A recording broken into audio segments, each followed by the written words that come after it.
Hello everyone, my name is Ozmourn and I hope y'all are having a wonderful Monday night.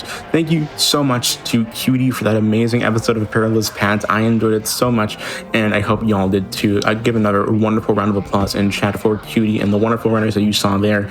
Now we are here with another episode of the Scenic Route. And before I begin, I just want to say happy Boston Marathon Day. If you ran in the Boston Marathon, good on you. Now, with that being said, this is another episode of the Scenic Route. If you are just now tuning in for the first time to this show, the Scenic Route is a show all about glitchless and no major glitches runs, and of course runs that just naturally have little to no glitches in them. And so we've had amazing episodes thus far, amazing talent, and I hope you all have been enjoying the show. And we are now in a very, very important episode 15, which is Ōkami, and it's the 20th anniversary to the date, April 20th. In 2006 is when Ōkami released, and now it's April 20th, 2026. It is Ōkami's 20th birthday today, and with us, we have an amazing runner, Saunders Tech. You might have seen Saunders at GDQ 2025, the second run of the event, running any % new game plus glitched, but now we're going to be seeing a much longer run, 4 hours. Thank you so much to production and management for letting us go a little bit early and a little bit longer today so we can show off this amazing run of Ōkami, new game plus glitchless. So please sit back and enjoy the ride. It's going to be a long night, but it's going to be an amazing night. So please, Saunders Tech, take it away. Welcome everyone, I'm Saunders Tech. This right here is Ōkami HD. Now today, like Oz said, is a very special day. If you take a look at the top right of your screen, you'll notice that today is April 20th. Now, I mean, for a lot of people, that's just another day at the office, but for Ōkami fans, today is Ōkami's 20th anniversary. This game first came out 20 years ago, and to celebrate it, we're going to be doing the longest speedrun that I could do possible, which is Ōkami Glitchless. Everything is going to be shown today.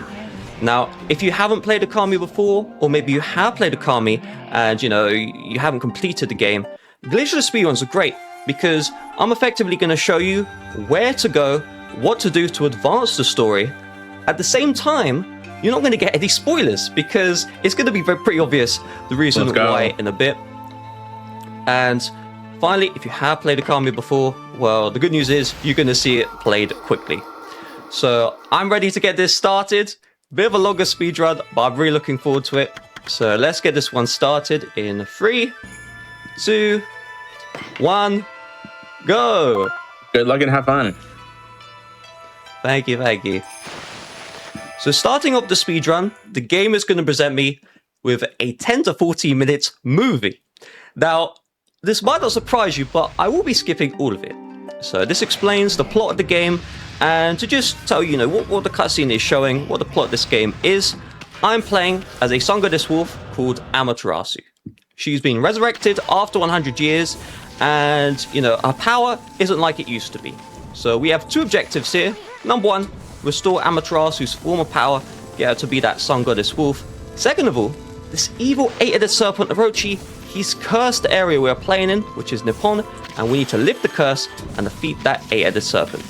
So starting off the speedrun, I'm in the tutorial section. This is where you learn how to play the game, but we're also going to do some speedrunning tech as well.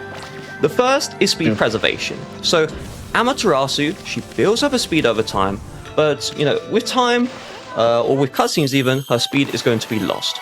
But I can avoid that entirely with a trick called speed preservation. So check this one out. I'm going to jump into a cutscene like this. That preserves my speed. And then I jump out when the cutscene ends, and that immediately puts me into max speed that allows me to go from point A to point B a lot faster.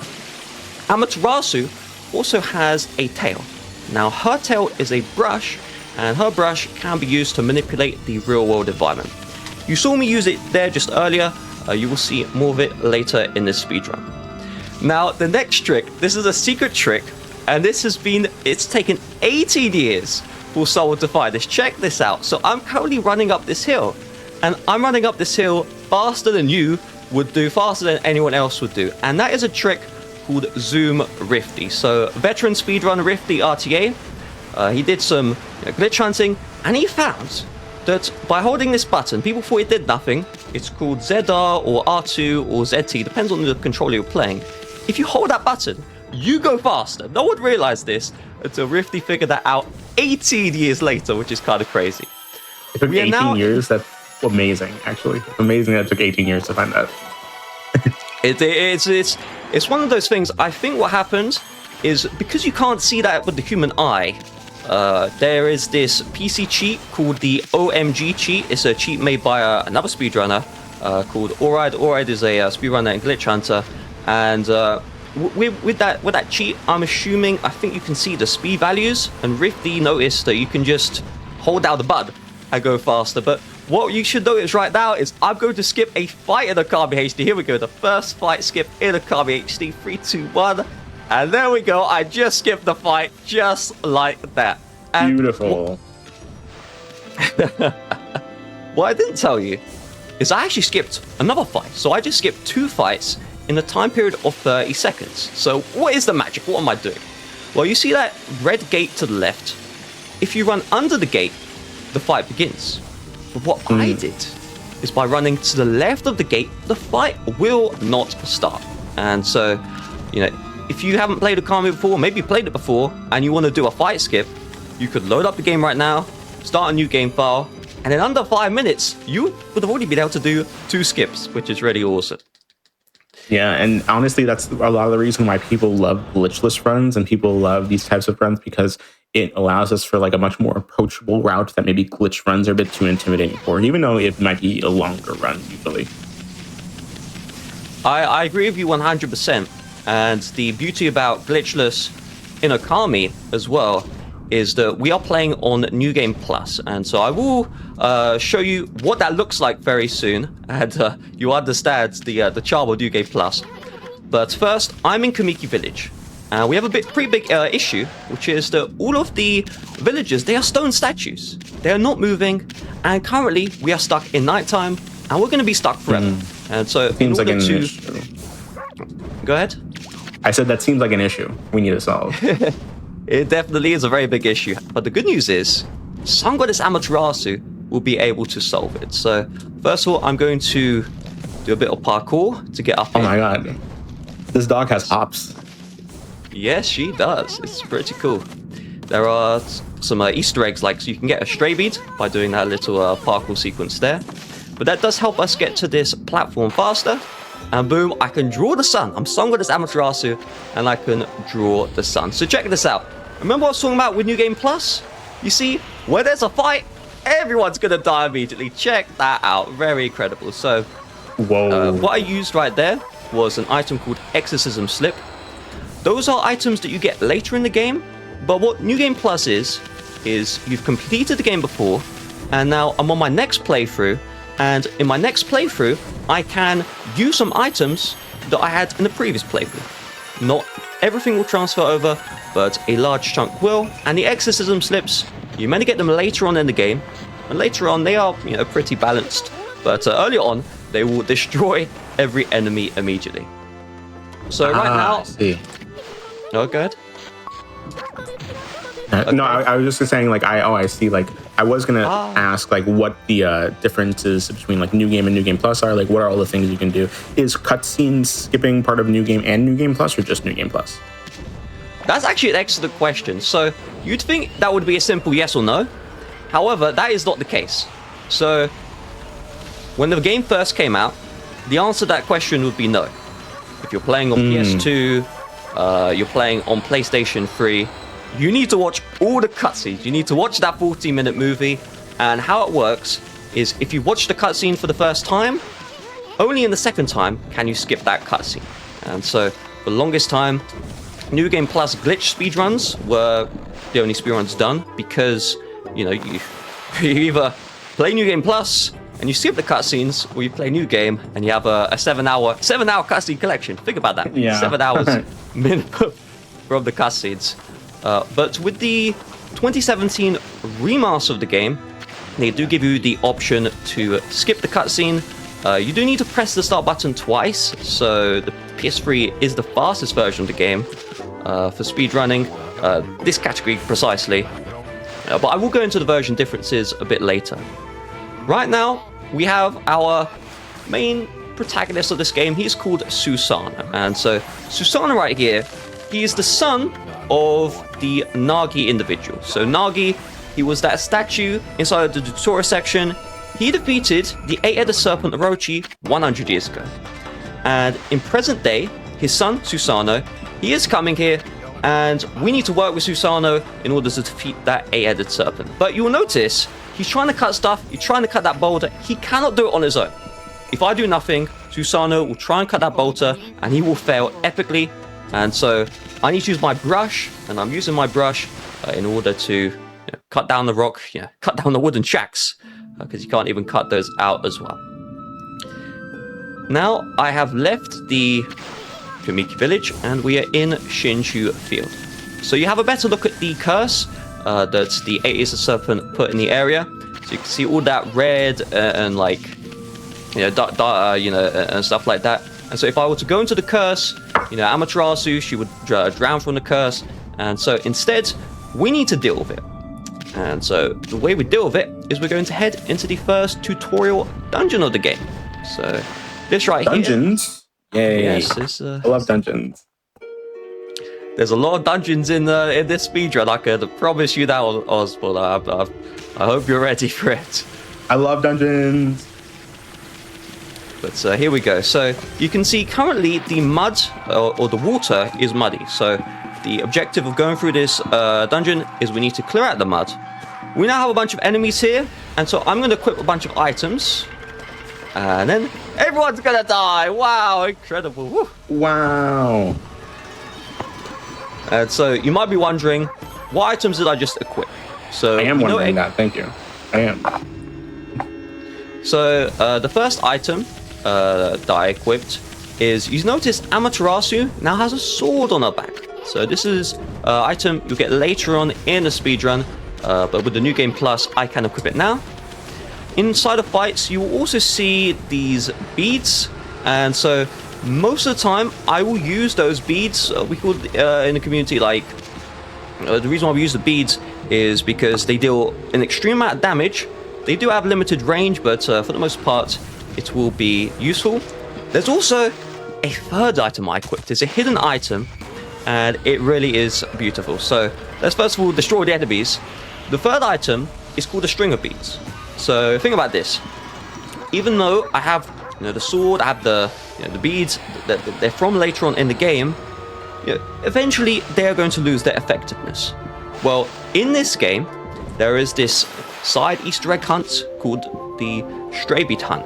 And so how it works is if you collect all 100 stray beads, that's 100 stray beads, you will get the Stringer Beads upgrade. And the Stringer Beads upgrade, or you could call it an item, that will give you 10 times damage. And so if you 10 times, my goodness. My God.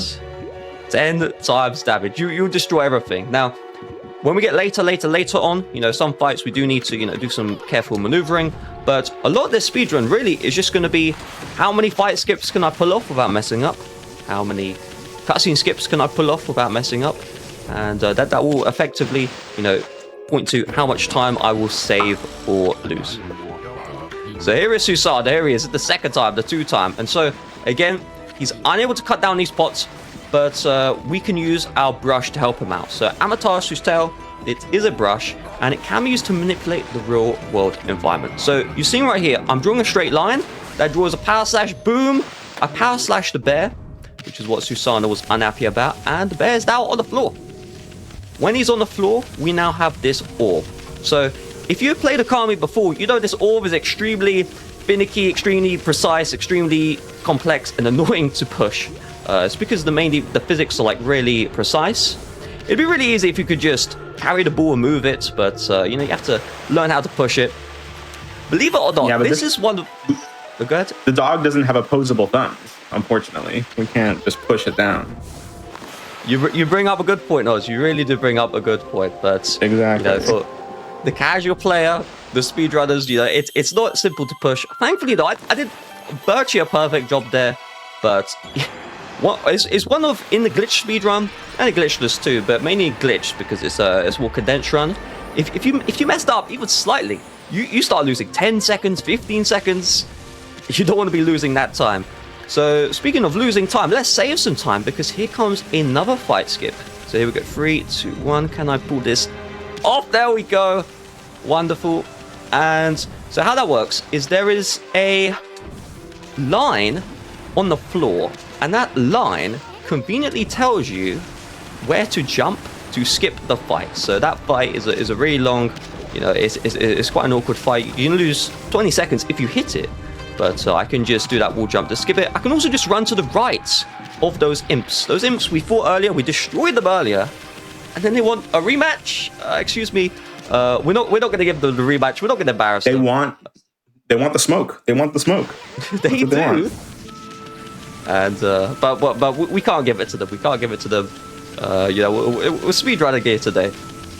Now I have in the Hana Valley dungeon, the tutorial dungeon, I got the Bloom Brush Pow. So the premise of this speedrun is you see these trees right here. We need to draw a circle to bloom those trees, and then once those trees are bloomed, good news, the area that's cursed, or you know, the part that's cursed, we can lift that curse out of the area and we can move on. And so I've lifted the curse out of Shinshu Field. So, you know, you'd think I'd maybe explore the area. Ethan wants me to explore the area, and that's what he's complaining about right here. Because I'm leaving immediately. I'm saying goodbye to Shinshu Field. I'm going to head straight back to Kamiki Village. And the reason why we're going to do this is to go acquire the next brush power and do some side quests at the same time. So the next brush power is called Lily Pad. In order to do Lily Pad, I need to set up this dance event called the Koana Ahana Shuffle. In order to do this, I must bloom all of the trees in Kamiki Village only. So there are trees like this in Shinshu Field. You don't need to bloom them. You just need to bloom them in Kamiki. At the same time, I'm going to do a little digging minigame. So you can see the old lady here. She has, you know, she's farmed these, I think they're turnips. I'm not too sure. But I'm going to dig them up and I'm going to destroy her harvest. Now, at the same time, I'm going to move my camera. So you see, she's going to try and hit Amaterasu, but you can distract her. So you do need to distract the lady. The way I'm doing that is by blooming the trees. You know, she takes a look at the trees, and she doesn't take a look at Amaterasu, who is digging everything up. I also cut her water pot, or power slash water pot. If you just power slash her in the body, she will you know, chase after you faster. If you power slash the water pot at the top, you have more time to dig up the turnips. So now I need to do this wonderful parkour again. I don't like this camera angle. Let's fix the camera angle. Right. Let's try again. While you're here, do you mind if I ask you a question real quick? That's fine. Yeah, help yourself. Yeah, I am curious, you know, with the nature of this show and the nature of glitchless runs, I see that the disparity between like new game plus 80% and glitchless is like 3 hours. So what kind of glitches would you like see in a glitched run that save so much time? Okay, so I will answer that question, but the way I will answer it is I will show it to you in about 2 minutes or so, and it'll become pretty apparent why in a bit. And so to answer shortly now, the main reason is in the New Game Plus glitch speedrun, you have the infinite jump glitch. And so with the infinite jump glitch, you can, you know, the game developers, they didn't particularly think about, you know, checks and blocks for the player. And so with the infinite jump glitch, you can sequence break whatever you want. So, for example, earlier I was in the Shinshu Fields, and in about 10 minutes, I can enter the final chapter in the game with glitches. Right, so there's 3 chapters in this game. Each chapter in the glitchless speedrun takes 1 hour 20 to an hour each. But you know, in 10 minutes, I can be in the 3rd chapter. That's something that's meant to take 2-3 hours. So that's one of the main stuff. But I will come back to that in a little bit. I'm following now. I'm excited to see. So what we did just here is we did the Koana Hana Shuffle. So the old man, he was doing his dance moves. You have the wonderful music playing. The objective, if you see that massive guardian sapling there, by doing the dance, that sapling is now full of blossoms. And the brush awards, they're going to reward us with the next brush technique which is called Lily Pad. So how this works is on water, you can draw a little circle, and it gives you a small platform which you can jump on. This will be needed to advance into the next area. We will also need a second brush power as well. And so the main objective inside the Shinshu area is we need to get Lily Pad and we need to get another brush power. So you can do these two in any order you want. You don't have to immediately leave, get Lily Pad, and then do the next brush technique. It is up to you. Now, as I do go towards the next brush power, going back to the glitched, what you'll notice here is to the you'll see that load zone that's at the very top. It's like right at the top. That is an exit to the Agata Forest, and that brings you back to Shinshu Field. And so in the normal game, you can't enter the exit, okay? It's an exit only. But, you know, a short example would be in the glitch speedrun, you can use the KT infinite jump glitch to go into the exit, and you can skip getting the Lily Pad brush power, which is what we just did, and you can skip the next brush power we are getting right now. So what I did is I entered this house, and this guy is trying to collect these imps. So you see these guitar imps right here, and you have a name for the imp. I need to remember this name. And so this is a little side quest. We are not going to complete that side quest at all. No, we are not. And so the reason why we do that... Good. No, I see. I'm just like responding to what you're saying. I'm paying attention. Okay.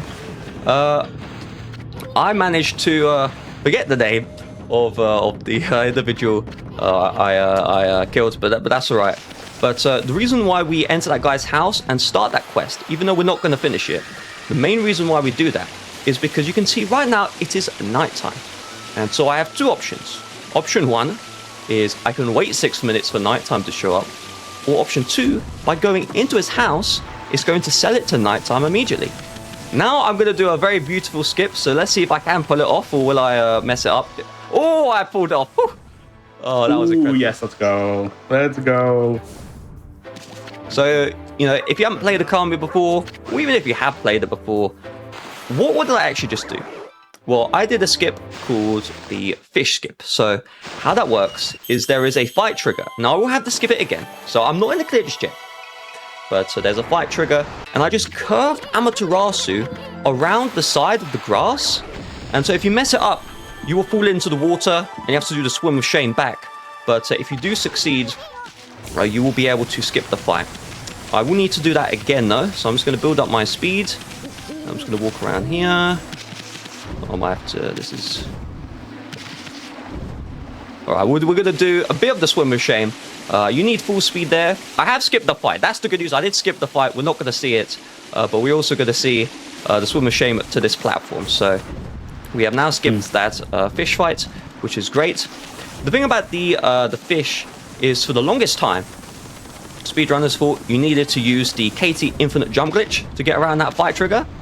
And so, you know, you'd always see a KT glitch being used, or in a category that doesn't have that infinite jump glitch, you wouldn't see it at all.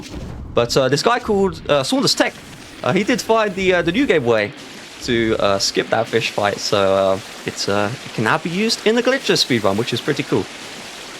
And some other speedruns as well. What you are seeing is the combination of the brush powers that I have obtained. So I've obtained Lily Pad first, and then Cherry Bomb. And so by using these two together, we first use the Lily Pad to get up to the platform. We then use the Cherry Bomb to blow up the entrance of Agata Forest. And here we go, here's Agata Forest. So this area is also cursed. We're going to jump down immediately, and we have this hidden tunnel. If you haven't played this game before, this tunnel is a lot harder to find than you'd think. It is quite hidden, but you can just jump down, and this reveals the Guardian Sapling. Here we go. And the wonderful Guardian Sapling is going to restore the Agata Forest area. So inside of Agata Forest, we are now going to see one of the, I would say, one of the main characters of the game. So this is a mini boss fight. Here we go, here we go. And so he plays a wonderful flute. A beautiful flute, indeed. And here we go. It is Waka, and he is dead. Bye-bye, Waka. Bye. Oh, wow, look at that.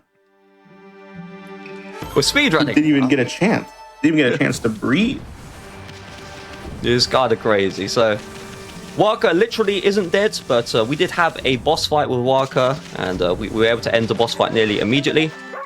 To advance the story, you see this boy, he's crying because his dog is currently trapped in a dungeon. You need to talk to the boy twice and then tackle him. And when you tackle him, you will start the fishing minigame. Here we go. So, my objective... Fishing! Fishing minigame! Yes, Let's go! yes, woo! We love our fishing. Well, we love these earlier fishing minigames. The later ones, not so much. But here we go. So, my objective is I need to work with the boy, and I need to use my celestial brush in order to create a fishing rod. And I just move the analog stick left to right, so moving it to the right here, just to pull the fish towards the boy. And then once I pull the fish towards the boy, I do the power slash, boom, and I'm able to collect the fish just like that. It doesn't matter what fishes you collect 2 fishes, and then the third one is going to be, it's guaranteed. So you can see, here we go, here's the third fish, there we go, boom, boom, boom. And I have now collected it. So this is not a normal fish, right? This is not the fish, you go in and, you cook for food. This fish happens to have the entrance to the dungeon stored in its body. Yes, that's right. So you're going to see the cutscene there. The entrance has been released. And so the boy, he took the, you can see the key right here. But Sun Goddess Amaterasu, we stole it from the boy. We don't trust the boy. Allow the Sun Goddess to do all the work. And with the power of the key, we can now open up Suta Ruins and we can advance. And so this is the very first dungeon of the game, and I look forward to doing it. There is going to be a big skip. Let's hope I don't mess it up, please. Let's hope I don't mess it up. This is a big skip. So let's see. I'm going to go into the dungeon. I'm going to need some serious time with this wall. Oh yeah, yes. Woo! Oh, I actually thought I failed it. I was screaming to complain, and then I skipped it. So what on earth did I just do? Well, we've been skipping many cutscenes in this game, and typically, if you hit a cutscene, it takes a total of 3 seconds to skip it. But the game developers this time, they have an 18-second cutscene that they want you to watch. You cannot skip it. It's a presentation of the Suta Ruins dungeon. And by doing that wall jump there, I'm able to, or earlier, not the wall jump I just did, the wall jump earlier, I'm able to skip that wonderful 18-second cutscene. I'm very happy I got that. Because it basically, if you fail it, you have the 18 seconds pause of shame where you have to just watch a dungeon you've defeated maybe 1,000 times. Is it like a cutscene that kind of shows you the dungeon, like an overview of the dungeon, like you just entered, here's the dungeon kind of cutscene thing? Correct. Yes, it is. Nice. Okay, it's kind of like a panorama cutscene, like you see right here, but it's a lot longer. Yeah, very Zelda-esque kind of thing. I'm now going to do another skip. So you saw that cutscene of the ball earlier. I need to push that ball all the way down to unlock the door, but I just skipped all of that. How did I skip it?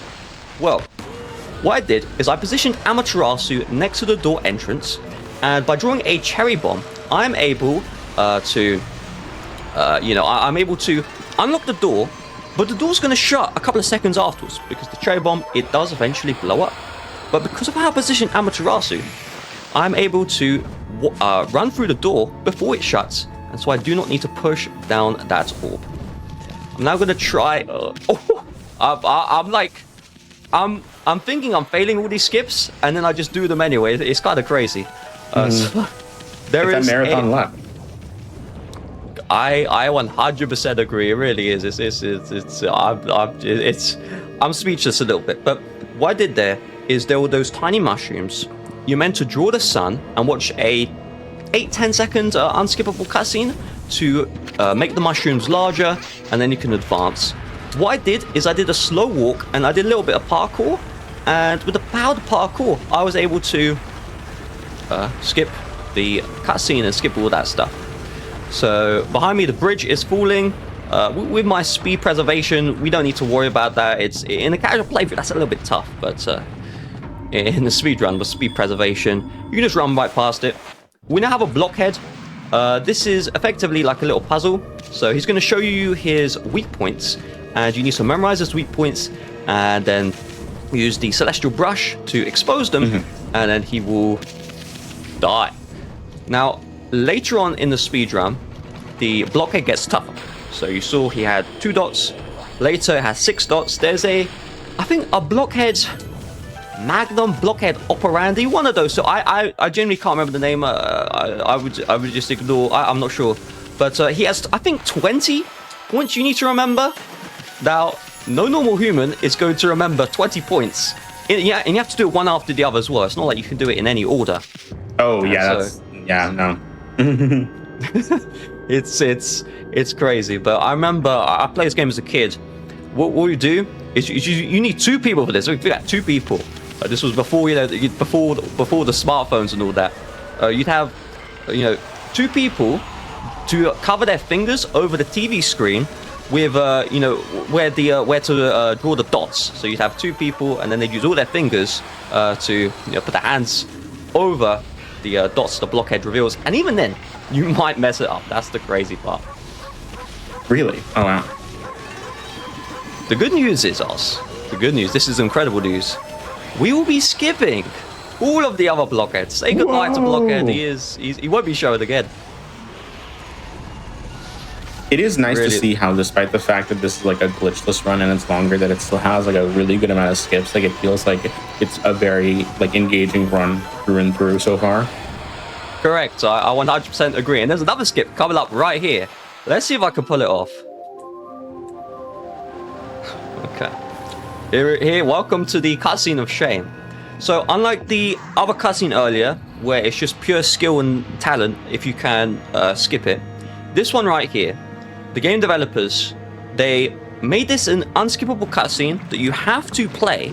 However, there was a little oversight, which is that you have just 1 frame to skip the cutscene. So it's a frame perfect input, and if you hit it, you will skip the cutscene. How I skip it is with luck. So it's just a 50-50 chance for me. However, recently there was a discovery. I'm not sure if it was Rifty or Lego who found this, but you can actually time the frame input to skip the cutscene, and so it isn't luck anymore. I'm now going to use those lily pads there. So there's 2 ways to enter this central area of Tutor Ruins. I use the lily pads, and then I can just get to this area a little faster. That's all it does. You will now notice that there are these cursed patches. So in order to get my next brush power, I need to do some landscaping work and draw the flowers. Those will restore those areas, and brush gods will now give me the next brush power, which is vine. So here we go. How it works is you can grapple on 2 flowers, and so we're going to use that to skip about, I think, a minute of content. So I'm going to set this up. Oh wow. I say a minute. That might be exaggeration, but I'm going to put Amaterasu right on top of this bud right here. I'm now going to collect this next bud. And have I screwed it up? No, I haven't. I thought I screwed up. I didn't. So if you land on that bud that I was almost about to land on, you get presented with another 20-second cutscene of shame.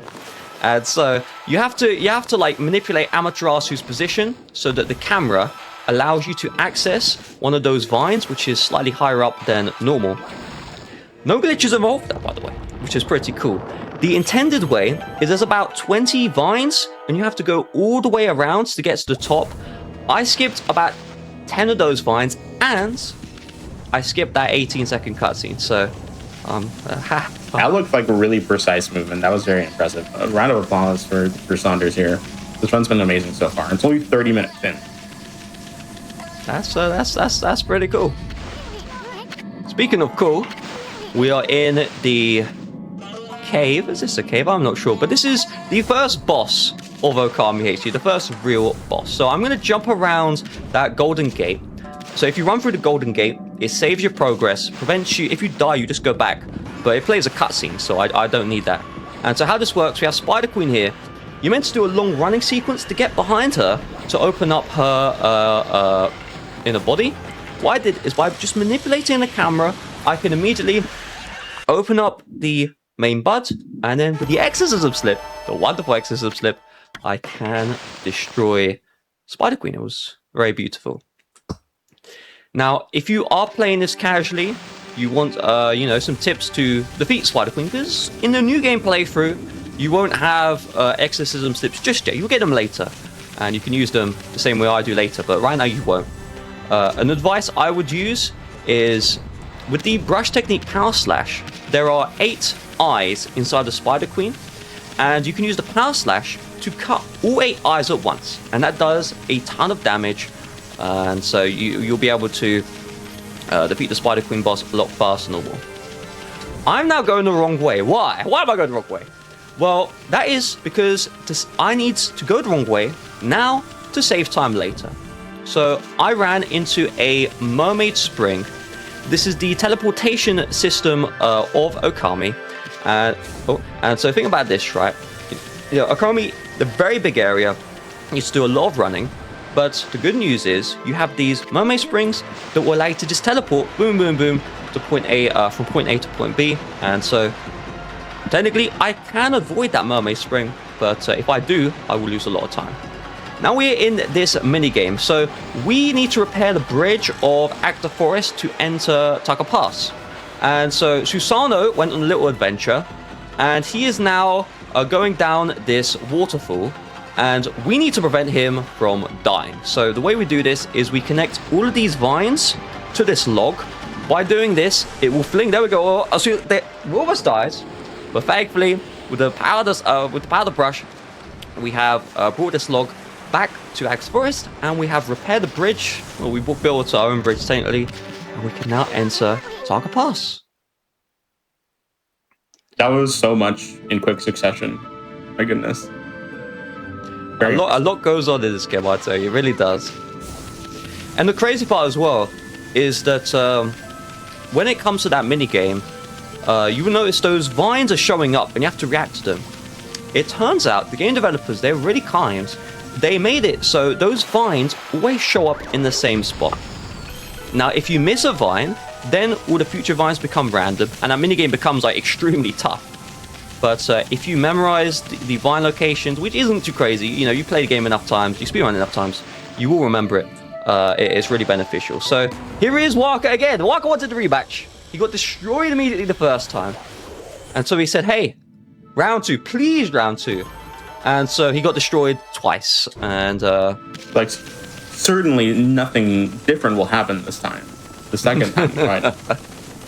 Yes, I mean, overconfidence makes you careless. Exactly. But speaking of, I don't know, but I have another skip to show you. So I was trying to like wrap it round with like overconfidence, but this is Amaterasu being overconfident. There we go, I got it. So if you run down a hill, you actually go faster, and so that helps me move faster along the map because you can see I'm going to go down this hill. That increases my movement speed. And what I was doing earlier, and I'll do it more throughout the run, is a trick called the bunny hop. So why is the Sun Goddess Amaterasu bunny hopping? Well, you run down the slope, you gain that extra speed. And as long as you continue to bunny hop, hop, hop, hop, hop, hop, jump, jump, jump, jump, jump, without running on the floor, the speed you had while you were on the downhill slope, that will be preserved even on flat slopes, even on uphill slopes, and you will go faster. It's...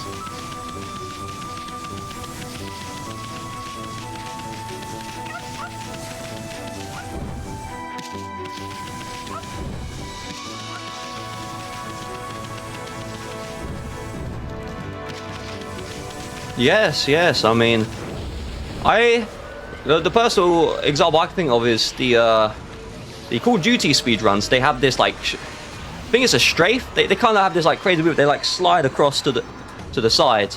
I would say wild. Definitely. Yeah, it is a little similar. I mean, you go faster. That's kind of the main thing, if you see what I mean. I'm now going to complete this Demon Gate. This unlocks the next Mermaid Spring. So we do need to use those Mermaid Springs. Yes, you lose time now. You'll save a lot of time later. So now we are doing a speedrun within a speedrun. Yes, that's right. So I need it to be nighttime to advance the story. At the same time, I need to do some side quests before I can advance the story. So I need to finish all these side quests before it actually turns nighttime. If I'm too slow, for whatever reason, let me tell you, this won't happen, but if for whatever reason I'm just too slow, and it turns daytime again, I lose 6 minutes. So we don't want to lose 6 minutes. We are unable at this time to, turn it nighttime, or with the Celestial Brush. We will be able to do that later, but we won't be able to do it now. You'll notice right now, though, there are these curse patches. So the Kusa village, it's cursed, but there's no guardian sapling, there's no tree to bloom.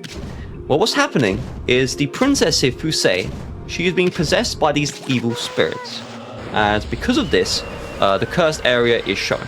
And by destroying those spirits, say goodbye to them. You're also introduced to a new boss here. Well, not a new boss, a new imp that died immediately. But by destroying these imps, you can see the curse is going to be lifted. There we go. Now we are able to advance. Now, in the glitch speedrun, it actually turns out by not saving the princess, you save a lot of time. So you can actually do a glitch with the curse patches if they are still remaining. You won't see that glitch in the glitchless speedrun. You have to figure that one out. Why am I not doing a glitch or glitchless? But you will see this instead. So this is the dog quest. Princess Fusei, she has her dogs. We're going to feed 4 dogs right now, but there's some extra ones that are, bless you, they are scattered across the map. And so they're hungry. We need to feed them so that they will return to Princess Fusei. And so we're just going to go across to find all of these dogs. For this dog here, I'm not too sure, but they have hidden inside of this bamboo here. And so we do need to cut the bamboo down and feed the dog just like that. There we go. Look how happy that dog is. I've never seen someone so happy. Oh, look how cute the dog is. I would say my personal dog though does look pretty Helping happy. a fellow dog out. Huh? We love our dogs, but if you love cats, that's okay too. It's stuff. We all have our own preferences. Speaking of preferences, let's oh sorry. Oh, I was gonna ask, are we gonna see Amaterasu be pet today? Get some pets? We could, yeah, we could. I mean, it's a tactical time loss, but we can do it. Not a problem. We can do it. I mean, it is cute to see. I will do it here and there. Of course. This game really is beautiful, I tell you. The art style, and I mean, just mini stuff like that. You can tell. Oh. Okay, all right. I've never done that before. So we are meant to vine towards the. We're meant to. Very cool.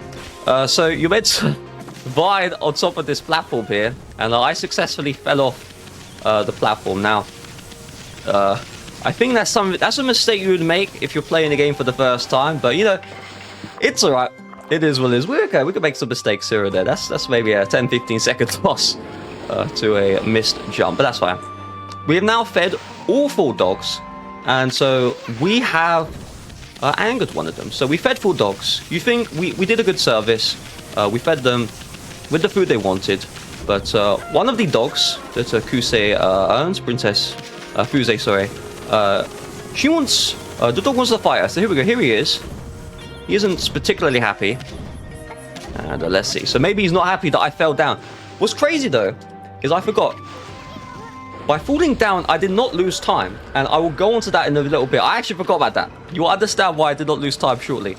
But here we go. The dog wants to fight me. And that was a big mistake because he is now dead. So there we go. There is Tay. He is, effectively one of the bosses. And he has died immediately. Mainly because of the string of beats. So we have fed that these bosses would actually learn and realize that you just can't beat you. I mean, they see Sun Goddess Amaterasu, and they think they have a chance. I mean, it's really wishful thinking. Exactly. But going back to why I'm not losing time, here's the reason why. So again, remember earlier I was saying I'm doing a speedrun within a speedrun, and I need to wait for it to be nighttime to advance the story. So I have done all of the quest elements that I've needed to do. Because of this, I need to wait for it to be nighttime. And so we are looking at maybe a 1 to 2 minute wait. We literally just need to wait for it to be nighttime. Until then, I cannot advance the story. Now, a fun fact, remember at the beginning of the speedrun, I talked about the ZR button. I think, was it? It's R2 on PS3, you know, ZR, the zoom riftly trick. What's incredible about that trick is if you hold that button when you go down slopes, you will lose time. So it will only save time if you're going uphill. If you're on flat ground, it will mostly save time. And also check this out. So while I wait, because I do have to wait about a minute, if I don't hold down the ZR button, it might be a little hard to notice, but you can see I restore my speed, and Amaterasu has to accelerate a little bit. You have to be a little bit, you have to be quite early to notice this, but it takes a little bit to accelerate. However, the ZR has an extra utility. Check this out. So I'm going to hold down ZR and restore my speed, and I immediately accelerate to max speed. So, oops. So you can see I immediately go to max speed. So throughout most of speedrun, I'm just holding down the R2 button, ZR. It depends on the controller you have, for what button it is, but there you go. So I'm now going to draw a cherry bomb. We are again waiting for the wonderful nighttime. We cannot advance the story until it turns night. However, I can give you some lore. So you see that right there? That is Mr. Oh. Right there. My camera flips. You see the left? That is... Oh no, to the right, even to the right. I'm confusing myself. That is Mr. Cutter. So there's these. Go ahead. No, I see it. I see what you're talking about. I'm paying attention. So he's called Mr. Cutter. He looks like a normal human, but if you talk to him, he wants to kill Amaterasu. Now, no other human being wants to kill Amaterasu, and that's because he's a scam. He's a fraud. He actually is an evil demon that has possessed a human being. And so we need it to be nighttime to reveal the truth. So I'm going to enter down here, and only at nighttime you will see Mrs. Cutter, and by revealing her into the moon, there we go, we can see the hidden demon. The demon's going to come out, and there we go, here's the enemy, and they are going to die. Wow, crazy the way. I can't believe it. Whoa, who could have seen that coming? Who could have seen that? Oh, I just couldn't see it coming. I really could. It was. I was expecting. I thought it was going to be a close one. What's interesting about the string of beads as well? I didn't tell you this, but the string of beads gives you unlimited health. So even if I gave up mid-fight, for whatever reason, maybe I needed to dash to the toilet, and typically I do go to the toilet in that little, when waiting for the nighttime. I cannot die. So that's not too bad. So here we go. We have this. It's a sparrow. It took a while to get the name out, but this is a sparrow. So think about this. I'm now entering Sasa Sanctuary. The King Sparrow, he is called Big Daddy Jamba. That is his name, real name in the game. That's what they called him. And his daughter was kidnapped. And so they were kidnapped by those demons. Those demons were hiding as humans, and they were going to, kill the daughter and have her for dinner. And so Sun Goddess Amaterasu, we went in, we saved the daughter just in time, and the King of the Sparrows, he now rewards us by letting us enter the building. And we do need to enter the building to advance the story. So we're going to talk to another sparrow here. We are currently sitting on a little, I guess, jacuzzi, but it's a little pond. The pond is dry, and so we have Mr. Bamboo here. We're going to work with Mr. Bamboo to find the source of the pond and restore it. The way we do this, and this is a trick you can do yourself, is by drawing cherry bombs. You will notice that I basically destroyed the minigame. You're meant to slowly, hit all these rocks and all that stuff. Whoops. I was doing a... I don't know what I just did by accident a bit. But, with the cherry bomb, you can just blow everything up, go to the bottom really fast, really great. What you would have noticed is I drew a brush power I don't have. Now, the reason why I did that is because in the glitch speedrun, you would have that brush power through sequence breaking, and you do save time using it. But you will see that brush power later. I won't spoil it. We'll hide it for now. So I have restored the jacuzzi, restored the well, and the brush gods. they're saying, thank you, Sun Goddess Amaterasu. We are now going to give you the water brush power. So how it works, as you can see, I can just draw water. I can create a, I don't know what that is, a fountain? Well, I actually don't know what it is, but it looks quite nice. And I can connect water to objects. You can see here, I connected water to that bamboo. By doing that, it opens up the next area. There we go, the beautiful next area. And so that's locked normally. You can't use the power slash to cut through it. You do need to obtain the water brush power. And so the music's changed. Where on earth are we going? Well, we are going to fight another dog. So you can see the sparrow here. The sparrow is upset. And the reason why they are upset is because their dog is missing. So remember that boy earlier? Oh no! Yes, it's sad. But the good news is we will power slash the correct bamboo. So it shines a little spotlight for seconds to show you where that bamboo is. It does change dynamically. And my reward for saving this dog is the dog wants to fight me. So that was a big mistake for the dog. The dog is now dead. And yeah, that's not good. Now, when I do fight these dogs, they don't literally die like you see. They just, you know, they pass out, they come back, and then, you know, it's game over for them, right? So the dog is still there behind me. The developers aren't monsters, all right? Like they're not gonna let dogs die. No dogs were harmed in the making of Ōkami, okay? However, in fact, I don't want to spoil nothing. I don't want to spoil nothing. I'm not spoiling nothing. I was tempted to spoil, but we'll come back to that later. Someone will die later on in the story, but that's not now. Right now, though, I'm going to teleport back. So my job is I need to go all the way back into the Kamiki village. I need to complete the dog quest. So if you remember earlier, I fed 4 dogs. And then to complete the dog quest, I need to fight 3 other. That's how I didn't mess up. I think I need to fight 3 other. Be a little embarrassing if I don't remember that, but I think I remember correctly. And so, in order to do that, you see that little, well, it's not little, it's a very big jug. That is a big jug of alcohol. And so we helped the lady to fill that up. That will become relevant later on, because what we're preparing for is we are preparing for a festival. Right? It's been 100 years until the Orochi boss was slain. And so we're going to have we have the 20th anniversary of Ōkami happening right now in this speedrun.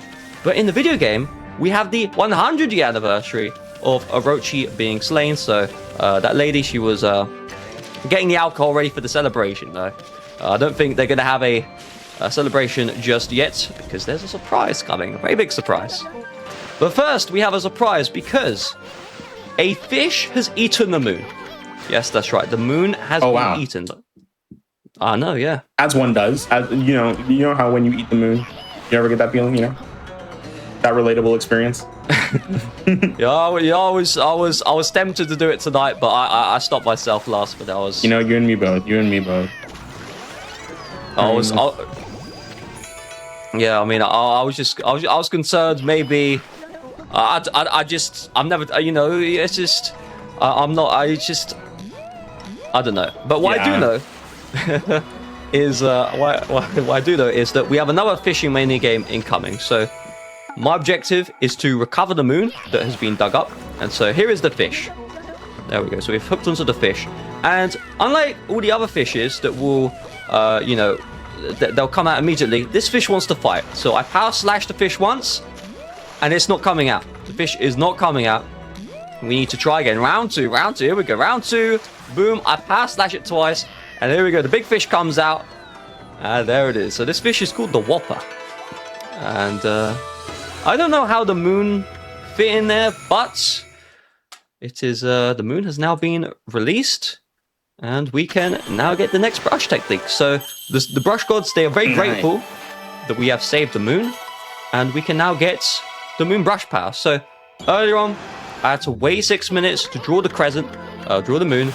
Oh, that is okay. But now I can draw the moon at any time, so I can change it from night to day at will. What were you saying? Sorry, I interrupted you. No, I was just curious. You mentioned to me that this game was like broken up into different chapters. How many chapters are there in this? There are a total of 3 chapters. The first chapter is the longest as far as the speedrun goes. If you're not speedrunning, they're the equal length. The first chapter, I think, is an hour 20 to an hour 30. And I believe the chapter 2 and 3 are an hour each. I'm not 100% sure, but it depends how quickly I... Depends if I do a good job. If I don't do a good job, they're going to be a bit longer, but let's hope I do a good job. No, I totally getcha. The convenient thing of how I have played this is I can fight these dogs at any time. So there are 3 dogs that I do need to fight. There are 4, and I'm wrong. And there's so many dogs that just want to... So many dogs just want to tussle in this game. My goodness. There's a lot of dogs. Princess Fusée, she works very hard. But that's not too bad. So you can fight most of those dogs really at any time. However, I've done a very specific order. So the final dog, he is, I think, I can't remember his name. But what I do remember is that you need to be in nighttime in order to initiate the fight. And so, you know, if I went here earlier, I wouldn't have had the crescent brush power. But because I am here now, I have the crescent brush power. And so if it may turn day. Hopefully it won't turn day. I don't think I was that slow. But if it does turn day, I can set it night immediately. But for whatever reason, if I was too slow, or if I decided to fight this dog now, well, I'm going to be waiting 6 minutes. 6 minutes of time loss, just sitting there doing nothing. That is not ideal. So we will talk to the doggy. Fight. So here it is. Here is the final dog that I need to fight. Let's see what happens here. Oh. I wonder. Okay. You know, I thought something different was going to happen that time. I really did. Well, I am sorry to leave you disappointed, but the dog gets destroyed immediately. One thing, though, that happened earlier with an earlier dogfight. Very keen viewers might have observed this, but something crazy happened, which is that one of the dogs didn't die immediately. So each dogfight has a little bit of RNG. They have multiple attacks, and one of their attacks makes them invisible. So the dog becomes invincible, not invisible, invincible. If they become invisible, I'd be a little bit concerned. But they become invincible, and you cannot, kill the dog with your bead. You have to wait until their invisibility runs out. And so one of the dogs, they didn't die immediately. They fought back. They fought back. They couldn't tolerate it. Now we need to continue the story. So I'm going to do some weird maneuvers. I'm actually going to draw a cherry bomb. So this is one of the few times where I draw a cherry bomb. And that's because with these green imps, if you blow them up with the cherry bomb, it will advance the fight immediately. So normally what happens is you'll see with this yellow imp, you kill the imp, and then he slowly flops to the floor, and then he reveals the money you get, and then the fight advances. Well, with those yellow imps, if you blow them up with the cherry bomb, it reveals the next phase of the fight immediately. So that is going to save a bit of time. It's a time save. We're speedrunning it. We really are speedrunning it. It's kind of crazy. Now I'm going to use the teleportation system. So I have been opening up all these mermaid springs, and this just allows me to, go from point A to point B a lot faster. And the way I'm going to do that is with the mermaid springs, I can now teleport straight to Tarka Pass. If for whatever reason I forgot, and then I have forgotten before, to open up the mermaid springs in a competitive speedrun, that is game over. You failed the mission. In the marathon speedrun, you have to run all the way back to Tarka Pass. You were looking at 2.5, 3 minutes time lost, just like that. That is not ideal at all. But what? Sorry? No, I didn't say anything. Sorry, no worries. So that's on me. That's on me. I'm like, I have a. So the way I'm doing this is my my capture card is a little bit messed up. So, I mean, think about this, right? There's a little bit off topic, but related to that. So, think about this, right? You have a capture card, and you think that with the capture card, you can capture the video just fine on this capture card. But the audio, to capture the audio, is extremely complex. And so, the built-in audio recorder on the capture card doesn't work. So, I have to use a workaround. It's not ideal, but that workaround means that I have to... So, for viewers at home, I have a live stream opened up. That live streams to Games of Quick HQ, and I think Tech, they have, on one channel, the game audio, other channel, my mic audio, so they can like change those values, and I'm assuming they'll have your... Yeah, a little bit of a peek behind the curtain. Yes. Yeah. And then I would assume they have your audio in another channel, and you can just slide them around. But I also am in a Discord call. So I'm in a Discord call, and so I'm in a separate Discord call. If I were to join that Discord call on my computer, for whatever reason, or on my main computer while I'm streaming, on the live stream, you would hear Oz's voice twice, you would hear the game audio twice, you would hear my voice twice. That's not good. So I have a laptop right in front of me, and that has the call open. And so a long explanation just to say, I'm looking for these like green lines that show up, and they sometimes show up even if you don't speak. So that's what happened there. I thought you spoke because a green thing showed up, but it's like the mic sensitivity. All that to say, welcome to Galshride. Here we go. Here is Galshride. So the intro part, there was nothing going on. We went to the right to get this key, and watch this. I'm going to throw away the key. Goodbye, key. And so I need the key to advance, but I just threw the key away. Why did I do that? Well, because the key just comes back automatically. Oh, I guess that's why you did that. Okay. Yeah, so it doesn't save time, it doesn't lose time, it just looks pretty cool. So there you go, that's not too bad. We now have the ancient Japan elevator technology. So this game is based in Nippon, which is ancient Japan, and that was an elevator. And how it worked is I used cherry bomb to blow it up, and then by blowing it up, it just took me all the way to the top. I'm now going to do a skip that I've never succeeded doing before, so just assume this won't work, but we'll try it for the fun of it. If that works, okay. But the fight has ended. We need to go all the way back down to activate the elevator.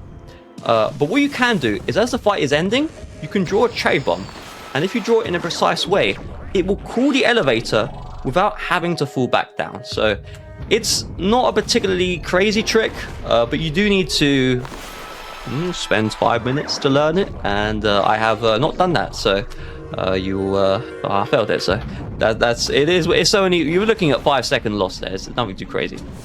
Hey, I didn't notice the difference. Don't worry about it. But it's fine. We got up there eventually. I mean, that's the important part. And what are we doing? So we are in the Galshrine dungeon.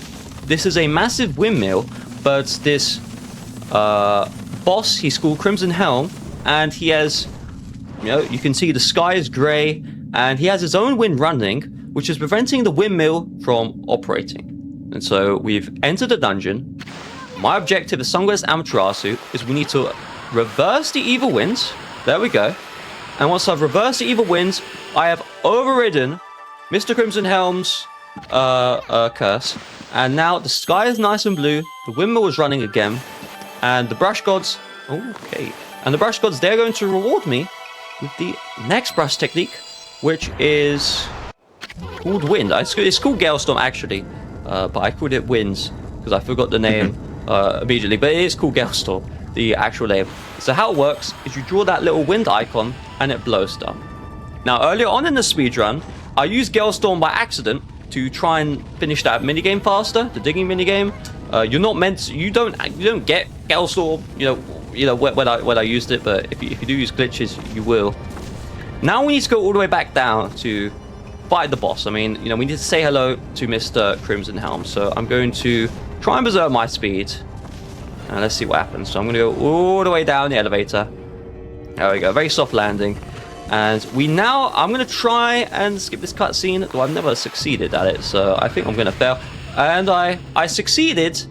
And I failed at the same time. So that's not too bad. We'll just watch it anyway. So how that works is if you are running while the elevator is moving, you can move without the cutscene playing. So I don't know if that's called an elevator, but this platform here, it's a bridge. So the bridge will move. The problem is, I got the trick successfully. However, in the moment, I had a split-second reaction that made me think I didn't get it. So I jumped. And by jumping, I fell off the map. So I had to try again. But that's okay. That's why you can never doubt yourself. Never doubt yourself. Correct. Now... Okay, so I've got to do some wonderful parkour here. So this is not the intended way to complete... Okay, well, let's try that again. That is not the intended way to cross this area. Instead, you're meant to do a bit of a side view. However, instead... And by the way, doing the intended way at this point would have been faster, but that's all right. I got it before SGDQ 2026, so that's not too bad. Before SGDQ began, but so hey, sometimes you just gotta do the strats for swag. You know, that's the most important thing. Everyone knows that. Yes, I mean, many speedrunners have this issue where, you know, we look at a trick and we say, hey, look how hard this is. Hey, look how hard this is. The reason why we say this is because if you do a speedrun perfectly, you kind of make the game look easy, even if, you know, you're casual, you pick up the game, you try and do, you know, what you see, it becomes, you know, very hard. That honestly, you know, it is quite difficult, but no, I get you. If you put some practice in, you will do a good job, okay? But I don't know, it's alright. What isn't alright though is that Crimson Helm is dead. So the Crimson Helm boss, if you blinked, you missed it. If you were listening to my waffle, you also missed it. But he is effectively a horse, and the game developers, what they want you to do is they want you to slowly damage him. It takes quite a while, and then you see that armor that he currently has. The armor plates, they all go away, and then once they are gone, you can start attacking. However, with the Exorcism Slip, you can destroy the armor immediately, and then with the 10 times damage, you can kill Crimson Helm immediately. So that's not too bad. So we have now destroyed Crimson Helms. Say goodbye to Crimson Helm, and he's gone. Very nice. Very, very good. We can now leave the Gale Shrine. Princess Fuse, she was congratulating me. We can now go all the way, and we can start the first boss, which is Orochi. So we're not going to start immediately. We have to do a bit of backtracking. Then we have to do a dungeon. But first, let's discuss, you know, the version differences of Ōkami. What is the best version to play on? And why on earth am I playing on a PS3? So think about this, right? PlayStation 3 released in like 2000, you know, in the 2000s. I think 2006, 2005. And we have the technology. You know, we can figure this out. Hold up. PlayStation 3 release date November 11th, 2006. Yes, you're right. 2006. So I was maybe 2 years old back then, right? And since then, we've had the PlayStation 4, we've had the PlayStation 5, and you can play Ōkami on the PS4 and on the PS5, right? You can also play Ōkami on the PC, you can play it on Nintendo Switch, you can play it on Nintendo Switch 2, you can play it on virtually everything, to be brutally honest. But I'm choosing the PlayStation 3. Why? Why PlayStation 3? Why not PS5? I mean, PS5 should be faster, and it is faster as far as raw processing power. However, the game developers, they have decided to tactically slow down the newer versions of the game.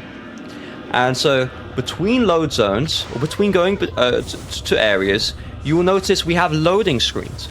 And on the PlayStation 2, on the Nintendo Wii, on the PlayStation 3, which is what I'm playing, you know, the way the game loads is just when the game's finished loading to the next area, they advance you on right away.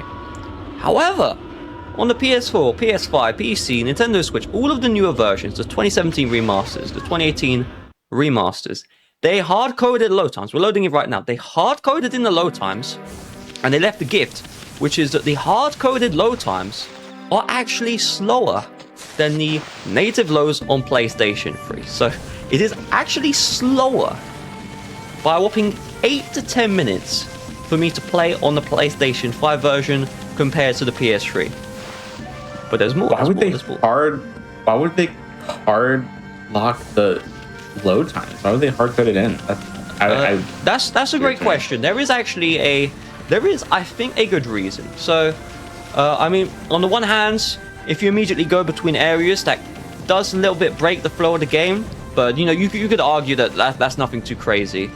The main reason, I think, is on the original PlayStation 2 version, there is this feature called minigames. So, on the PS2, very old console, takes a very long time to go between load zones, and so you can play mini games while an area is loading.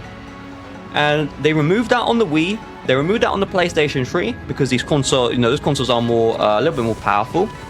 However, they reintroduced that feature on the remastered versions of the game. And my understanding is if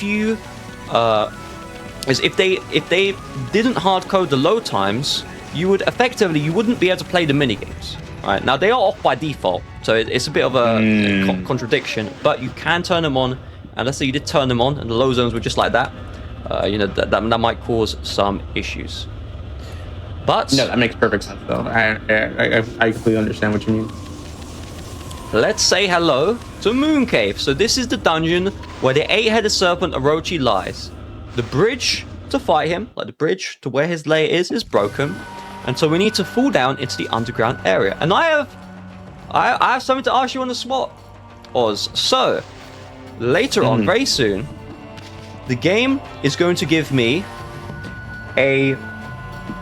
How do I explain it? It gives me a mask so I can blend in with the other imps. And I can draw whatever I want on that mask. And I'm giving you the honor. You get to choose what do I draw on that mask. It's completely up to you. I'll try my best. I might, screw up, but I will try my best. I think you should draw the GDQ logo from memory.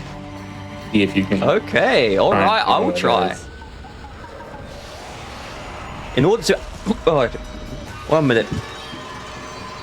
Oh, no worries. 1 second, sorry. I mean, I went to take a cough, so I just went to quickly mute my mic. But here we go. Here is the face bar. All good. So let's. I was looking at this logo about 10 seconds ago. That's the crazy part. I'll just do a. I can't even remember it. That's exactly what it looks like. You're right.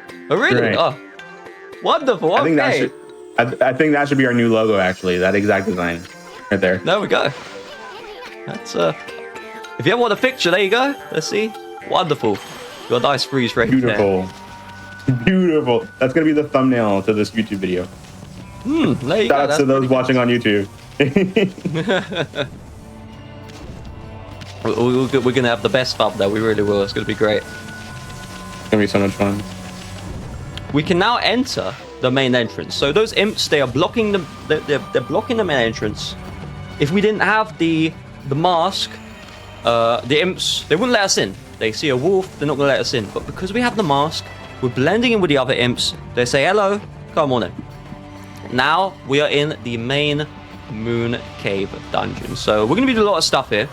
The first thing is we're gonna do a little skip. So I'm gonna intentionally. Okay, well we're just gonna. We don't have to skip everything in this game. Let's enjoy some cutscenes. So if you position yourself correctly, you can prevent that cutscene from loading. And then from the side here, you can connect the vines. So the chef, he is cooking the 8-headed serpent's Orochi's meal. The problem is he has started.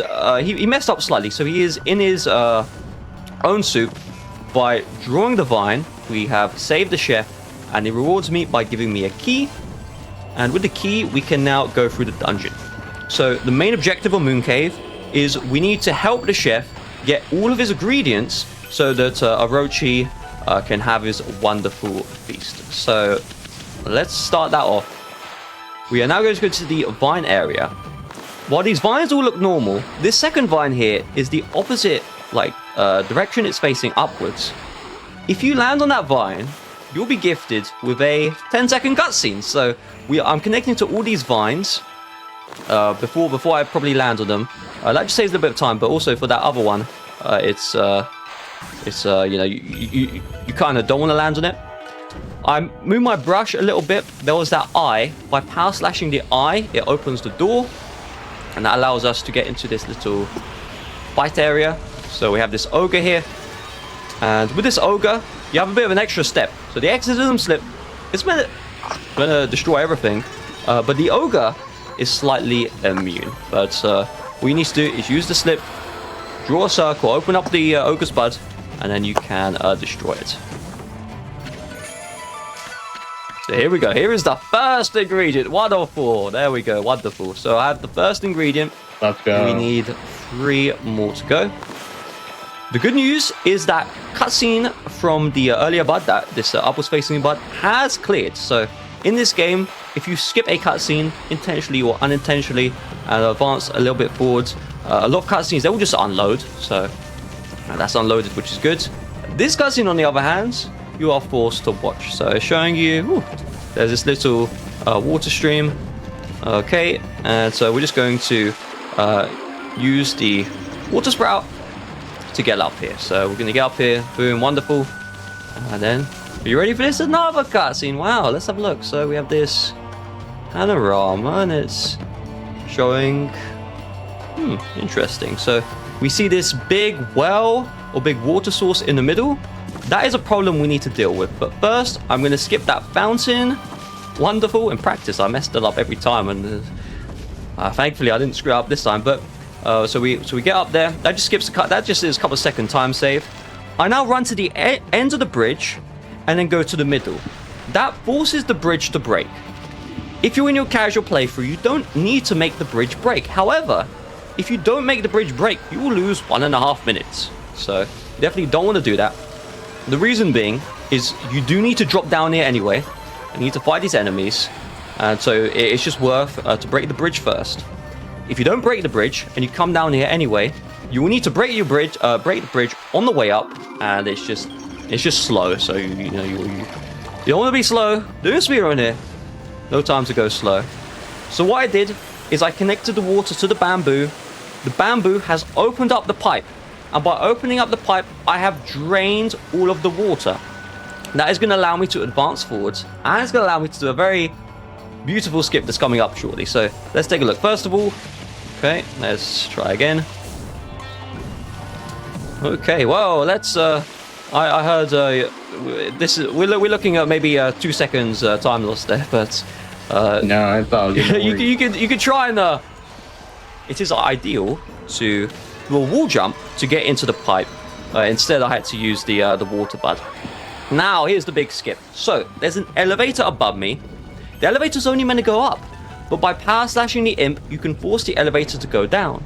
However, I can do a YOLO jump and skip all of that. So yes, woo, okay, all right, that was incredible. So that jump, try it yourself, and I present no extra comment. You might be trying for an hour. The good news is I did it first try. What I've also done is I've also skipped a fight at the same time. So what you're typically meant to do is you're meant to run to the right, like further right than I normally did. And so if you run too far to the right, there's a fight trigger, you cause a fight, you lose 15 seconds. We don't want that, so I also skipped a fight as well. We are now introduced to a new enemy. Yes, a new enemy. Wow. We won't see much of that enemy because it is now dead. But that is a spinning eye. A tip for defeating those spinning eyes is just use cherry bomb. Use the cherry bomb, and then effectively right at that current time, the eye is immune, so you can't attack it. But with the cherry bomb, you can damage the eye, and you can stun it, so your weapons will deal damage as well. All of that to say, I now have a new brush power, which is called Infinite.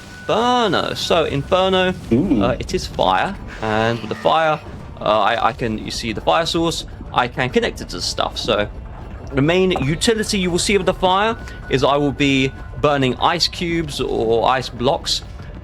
So that's going to be quite nice. Also, in this elevator, as I go up, you can see a nice bit of artwork. This is the Orochi boss that we will be seeing soon. So that's just pretty cool. While we're going up this elevator, do you mind if I read down an announcement real quick? Help yourself. Yes, good time. Yeah, I just want to let everyone know, if you're curious as to what's coming up on Hotfix or you're interested in running on GDQ, you can check out this week's schedule and submit your own runs to be showcased at gdq.gg/hotfix. Again, I really do encourage everyone that can to submit their runs for Hotfix. If you speedrun anything, you have a lot of shows of different varieties. Saunders Tech submitted to this show, I think like one of the first days that the show was announced, and I kept this run in my back pocket for a day like today, and I'm very happy when I see new submissions come in. And of course, please check out the schedule.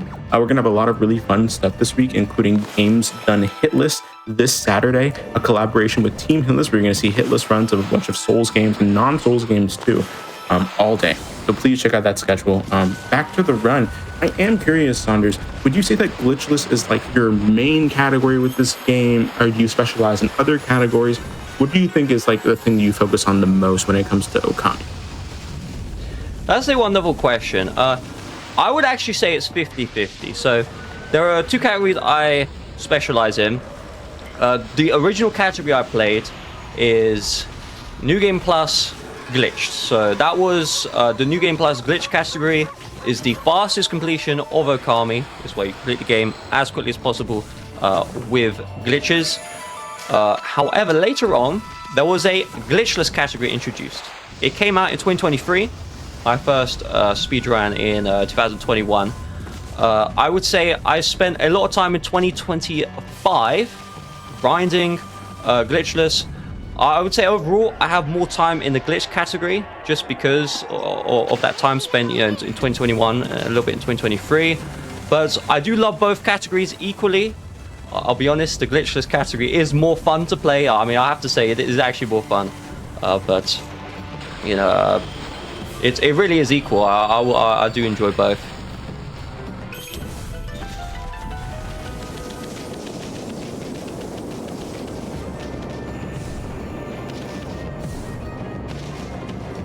I 100% agree. Yes, this I tell you, this category is really fun. But this part though is not fun. So this is. Ooh, how am I gonna be able to recover this? I am not. Okay, so this right here is what many casual players consider potentially the worst part of the game. So I have this ball, and remember at the very beginning of the speedrun, I was complaining about this ball. Okay, I was complaining about this ball. You can push it, but you can't carry it. Well, you can't push this ball. You can't carry this ball. Instead, you need to bonk it. So we need to get over the invisible section. Thankfully, I did do that third try, but we got there eventually. And there's also a little trick. We'll get this in. Okay, let's get it in. Let's get it, please. Let's get it in. One day we'll get it in. All right, so no worries. You might be wondering. I think you won't be wondering anymore. Why do I call that so annoying? So you have to bonk the ball, but just like the ball in Hannah Valley, the original ball I pushed, the physics are extremely precise. So it's just a little bit more precise than you'd want, and because of that, the physics engine is a bit. That's not the right way. It's a bit confusing. So I got there in the end. Now let's have some fun. So I'm going to connect fire to this cannon, and we need to blob a wall behind me. There we go. First try, wonderful. So you'll notice there's actually a long path. You're meant to run all the way around that path, and then I also need to skip a fight here. Wonderful. I skipped the fight. So you need to run around that long path to get right next to the cannon, and then when you're right next to the cannon, you can draw the fire to detonate it. However, with some camera angle maneuvering, you can blow it up from far away, and that just prevents you running to the cannon and then running all the way back. It's just very slow. We now have another fight here. There we go. Say goodbye to all the imps. They are now gone. And we are near the end of the moon cave. So here we go. I'm going to get this. And this is now the fourth and final ingredient of Orochi's dinner. I think that is I don't know what that is, but I'm not sure I want to eat it. I mean, one of the ingredients is like... Okay, almost hit the fight. Well, that's the good news is we didn't. So if you hit the fight, say goodbye to 15 seconds. I'm going to do a wall jump across this side panel. That prevents me having to go the long way to get to the chef. And once the chef has all the ingredients, I can now summon Orochi. So let's go here. Now, hello, what we're going to do... Orochi. Yes, Orochi. Say hello to Orochi. I'm going to do something cool. So, the game developers, they want you to go right next to the bell, and they want you to bonk the bell with Amaterasu's head. However, because I'm playing New Game Plus, I have unlimited ink, and so normally you don't have enough ink to just power slash the bell constantly, but because I do, you can see I'm actually going up the elevator right now. You're not meant to go up the elevator right now. It's just a visual artifact. It doesn't save time. It's nothing too crazy, but what it does allow me to do is it allows me to be right next to the elevator, and I can call the imp, and I can go straight up without having to run to the bell and then run back. So that's just a little bit of a time save. So here we go. Here is the Orochi fight. But there's a little catch. We have this very long staircase, very scary staircase, and a little tip. Do not press the jump button while you're going up this staircase, because if you press the jump button, it seems like there's invisible walls. You can see I'm not falling off the staircase. However, if you jump, there's a very high chance you will just fall off the staircase, and you will lose 30 to 45 seconds, maybe a minute if you're having a terrible day, and that's not good. So here we go. Here is Orochi. Here's the big guy. So unlike all the other bosses, we can't just destroy him. Instead, we have a step-by-step procedure. First, we're going to power slash one of Orochi's heads. Next, we need to just follow the tutorial. So you're going to see here, one of the heads is going to attack, and it's going to show me a little cutscene of the head roaring. So there we go. It's roaring just like that. So how does... Oh, almost just pulled the my headphones off my head. But how this boss fight works is each Orochi head has an elemental attack. And then what happens is after the elemental attack, Orochi's mouth opens up nice and wide. And remember that alcohol from that lady from earlier? We have that alcohol in our possession, and we can use that alcohol to make each Orochi head drunk. So we're going to do it one by one. So I've now made the first head drunk. Oh, I've now made the first head drunk, just like that. And so there we go. Orochi is now passed out. One of his heads passed out. What we need to do to continue this boss fight is we need to make 3 heads drunk. So we need to do each head, to get it fully drunk. We need to make, give the heads alcohol twice. And so there we go. We have the wonderful fire hitting me. The thing about the fire hitting me is it does not damage me at all. Again, string of beads, we're good to go. A tip if you are playing the game casually and you don't have string of beads and all that stuff, you see this like poison here, you can just draw little winds. And you can see it just pushes the elemental attack away, so it won't hit Amaterasu, and you will not take damage. So, here we go. One more attack. Oh, no, Amaterasu's getting hit, no! And now, when all 3 heads are stunned, there's a bell in the middle of the map. Now, please do not blink. If you blink, you will miss this. So, here we go. Here we go. I'm looking.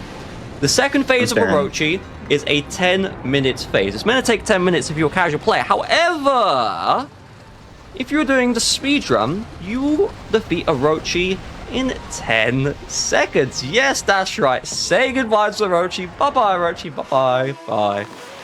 So, that is... It's not a glitch, what I just did, but that is a strategy that... How do I say this? That's a strategy that the game developers did not think of. So what they want you to do is they want you to make each head drunk again on the second phase, and then when the head is drunk, you can deal damage to them. However, you can use the beads to attack Orochi. And so I use a dojo upgrade.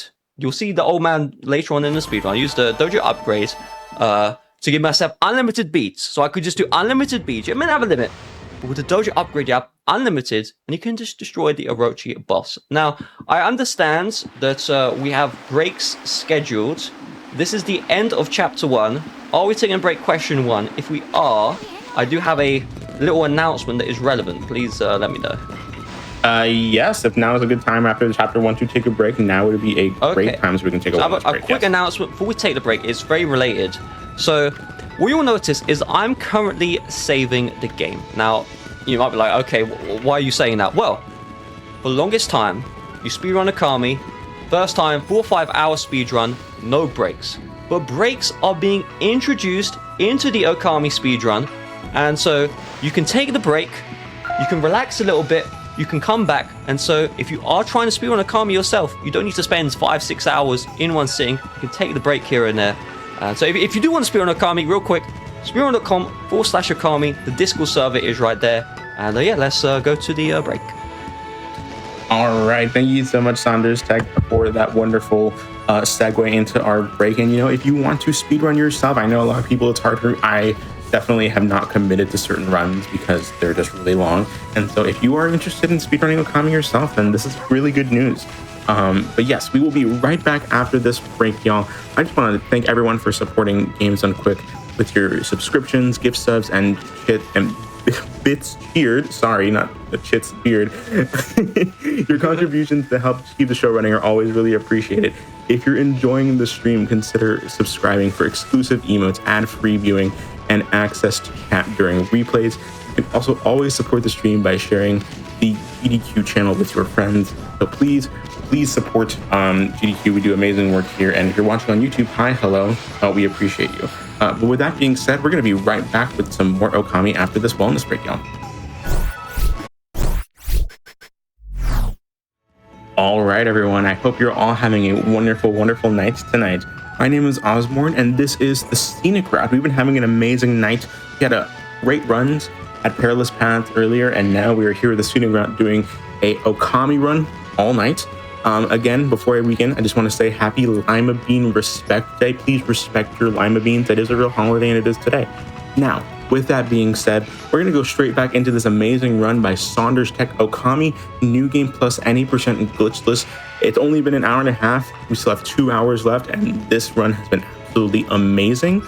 Really packed, really high paced, and so I'm just excited to see the rest of it. So Saunders, please take it away. All right, so we have destroyed Orochi. You can see the fireworks in the background, and the game, they want you to check out, the village that we are in. We have just destroyed this beast that's been causing all these problems, but we don't have time for that. Instead, we are going to forcibly, one after the other, but again and again and again, we're going to beg the game to let us leave. And eventually, after around 3 times, you are able to leave Kamiki Village. It is going to return into daytime, and now we can carry on. So we have just completed the first chapter of Ōkami. We have 2 more remaining. And those other 2 chapters, they are going to fly by before you know it. But first, we actually need to get to the area where those chapters are present. Well, the second chapter is present. And the way we're going to do that is with the beautiful Mermaid Spring. So check this one out. In the first chapter of the game, we are stuck in this grassy green area. You have Shinshu Field, you have Taka Pass, and these are nice green areas, but there's a big problem because the second chapter of the game is blocked, and it's blocked by this massive bridge. So you will see it coming up very shortly. Oh, okay, it's hidden behind the mountains. They don't want you to see it just yet, but you will see it very soon. It is coming up any moment now, and this long drawbridge is blocking us from advancing on in the game. So there we go. There is that beautiful red drawbridge.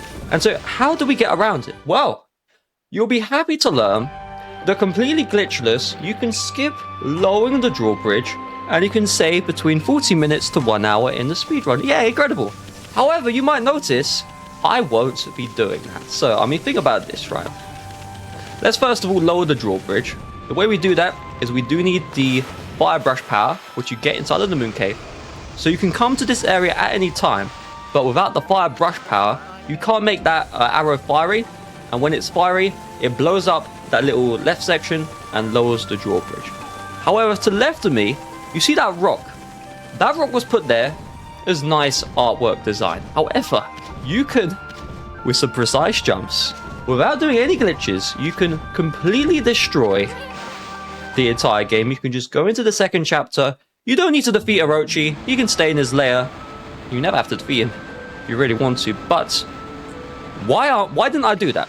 Well, part of Glitchless is you have to balance a couple of things. With many games, you have a glitched run, you just remove the glitches. But with Ōkami, you have the glitches, you can easily remove those. But then you also have these sequence breaks that show up. So this is not a sequence break, this is a fight skip that I am about to fail. Oh, I guess I didn't fail it. I failed it successfully. So what I did, you're meant to. So okay, I almost just did a glitch. Thankfully, I messed up the. Okie dokie. All right, let's break everything down one by one. Let's slow down the pace a little bit. Let's just slow it down. What you just saw was I tried to do a brush adventure. So that is a glitch. And what happens is you see I'm doing this little mini game here. And I need to connect all of the water sources together. So you can see I'm using the water brush power to connect them all together. And then that helps grow the guardian sapling. However, in the glitch speedrun, you can use a exploit in the game where you can make the brush go under the map, which is what I did by accident. And then you can just connect all of the water sources at once and complete the minigame immediately. Now, the good news is I failed that glitch. If I succeeded it, then this is not a glitchless speedrun anymore. But thankfully, I did not screw that up. Now, if we go back a little bit. No glitches in this show. We'll have to open the trap door if you start doing glitches. My goodness. But it was very close. It's very, very close. If we go back one more step, when it comes to this speedrun, you have a balance of two things. Number one, we're not doing glitches, but number two, we can't do sequence breaks. So there are sequence breaks you can do that technically aren't glitches, but they kind of, there's this kind of like feeling of the game. If you play the game casually, you don't do all that stuff. So, that's how that goes. Now, what's going on right now is I need to get to the dojo's house. So think about this. The old man, he's going to teach me some new tricks. And the trick he's going to teach me might surprise you. So let's check this one out. First of all, we need to swim across to the dojo's island. There is a glitch where you can get yourself underneath the map. And believe it or not, the dojo's house is actually stored underneath this map. And think about it. We are in this watery ocean area. And we enter the dojo's house. We think we just go forwards. We are actually teleported hundreds of meters underneath the map. It's kind of crazy, but here we go. So I'm going to get the upgrade. It's in Japanese, but the upgrade is double jump. Yeah, double jump. So it's so incredible. Why on earth did we get this? Well, believe it or not, the game developers, in order to they force you, in order to advance the story, we need to learn this one dojo upgrade. So this is the double jump upgrade. Before, I could only jump once. If I was against the wall, I could use a wall jump and I could have two jumps that way. But at any time, I could just jump in the air twice. It's very beautiful. It's very wonderful. And we are going to utilize that immediately. So what we're going to do is we are going to skip another fight. This fight, from my understanding, can only be skipped with double jump, which is why I got the double jump upgrade immediately, even though I don't need it right now. I could delay it a little bit. So check this one out. I'm currently just going to run up this hill, and there are these two, I think, flamingos, and they want to fight me. I don't want to fight them though, so I'm going to do a jump. You think flamingos? You think flamingos?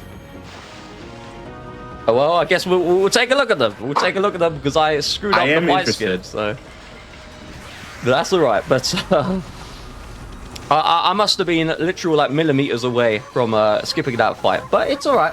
We can take the 15-second time loss. It's not a big deal. We will see more enemies because I'm going to run to the left. So you're going to run forwards. You're going to go into the Seion area. Instead, I'm going to open and do this demon gate. So, like earlier on in the speedrun, we've been doing these demon gates, we've been opening up these mermaid springs, because we are going to need to teleport here at a later date. If for whatever reason, I forget to open up that mermaid spring, it's a very long walk of shame, a very long run of shame. It is... Yeah, I don't even want to think about it. But let's think about this right now. This right here is Seon City. So Seon is cursed, or not even cursed. Something is off. I mean, you see there's all this mist, and all of the people of Seon City are sick. They are unable to stand, and in the glitched speedrun, they will be sick forever. However, in the glitchless speedrun, we're actually going to help them out. So first of all, in order to help them out, we need to do another digging minigame. So if this digging minigame, I always struggle to find it in the casual playthrough. And even when I first learned the glitchless speedrun, I struggled to find it. However, a little tip, when you first enter Seon, this is just in the top left of the map. And I don't know how that trade one worked, but I'll take it. It's in the top left of the map, and it will be there every single time awaiting your service. So we need to use a combination of the Gelstorm Brush power. You see those spikes? Those spikes hurt, believe it or not. So if for whatever reason, the old man hits the spikes, he will just stay stunned there. Oh, okay, well, we have a little demonstration. He will just stay stunned there for like good 5-6 seconds. The way you can avoid that is by just forcing another Gelstorm, and then he will just fly away. And then the spikes on him, they'll just fly off him as well. So once we have completed this minigame, wonderful, here we go. All of the water has been restored, so we are in a canal. The canal was dry. Well, it was dry earlier, and now we have water. This is necessary in order to advance forwards. But first, I need to buy a little special item. So let's head to the shop. Let's do some shopping. We have a couple of things. Yep. I hear that water is also necessary to advance forward in real life too, so that's good that we're getting it in this game. Yeah. That's correct. Yes, it is. It is. If you don't have water, then well, I mean, you wouldn't be able to view this broadcast because but exactly. Let's not go there. But so we now need to advance onwards into the second half of Seon City. So you can see here we have a bridge that is lowered. Now back on the glitchless. I wasn't properly forming my sentences, but without doing any glitches, you can skip raising this bridge. You see that little dead tree? You can actually use that dead tree to cross the bridge. It's kind of crazy. It's like kind of beautiful to see. But again, the thing about glitchless is you're not just banning glitchless. You're not just banning glitches, but you're also banning sequence breaks that just look like crazy. I mean, you do that skip, and it just it just doesn't look right. So here we go, another fishing minigame. Yes, so we have our best friend here. He refuses to raise the bridge. He refuses unless he's able to collect the fish he wants. So we're going to do a little fishing minigame. We're going to take a look at all these mini fishes right here. And the main way these fishing minigames work is you fish 2 random fish that are not relevant, you don't care about. And then you have the third fish, which is the prize. So here we go. Here is the second fish, wonderful fish. Here we go. I'm so excited. Wow. I don't even know what that fish is called, but it looks pretty cool. And here is the prize right here. So this is going to be a lot harder than the other ones. The earlier mini games, you only needed to hook in the fish once. Then it went to twice. Now it is 3 times. And at the same time, the fish is actively fighting me. So I'm trying to hook in the fish, and it is actively resisting. So we've done it once. I mean, wouldn't you, if you were the fish? Please, could you repeat? I was like, wouldn't you resist if you were the fish? Well, that's a wonderful question. I would. However, what I did is I did a fast cycle. So normally what happens is after you try and hook the fish once, the fish goes in the air, it goes back in the water, and then it runs away. However, what a fast cycle is after the fish is put back in the water, you can immediately, or almost immediately, take it out of the water again. You can hook it up again. And so, thankfully, I was able to pull that off. If you don't pull it off, the fish runs away, and then you can lose like a good 30 seconds if you do a bad job there. But Thankfully, I didn't. Yay, incredible. Alright, so here we go. So, so this right here, this is Rao. So Rao is portrayed in the story as some innocent lady. We will leave it at that. Later on, we will learn the truth. But for now, we're going to work with Rao in order to do her side quest. So the first objective is she wants these slips. They're called Rao slips, and think of these as spells. She can cast these spells, and she is able to destroy demons. She's also able to destroy doors as well. You will see that later on. And so those are Rao slips. They are in Amaterasu's mouth right now, and we need to go in and we need to transport them to Rao. Now earlier on, and you can see it right now, there was this green mist plaguing the area. I panicked for a second. I thought I didn't have double jump, but I do. So that's okay. But going back to the green mist, everything is cursed. Why is that happening? Well, Seon City is ruled by an emperor.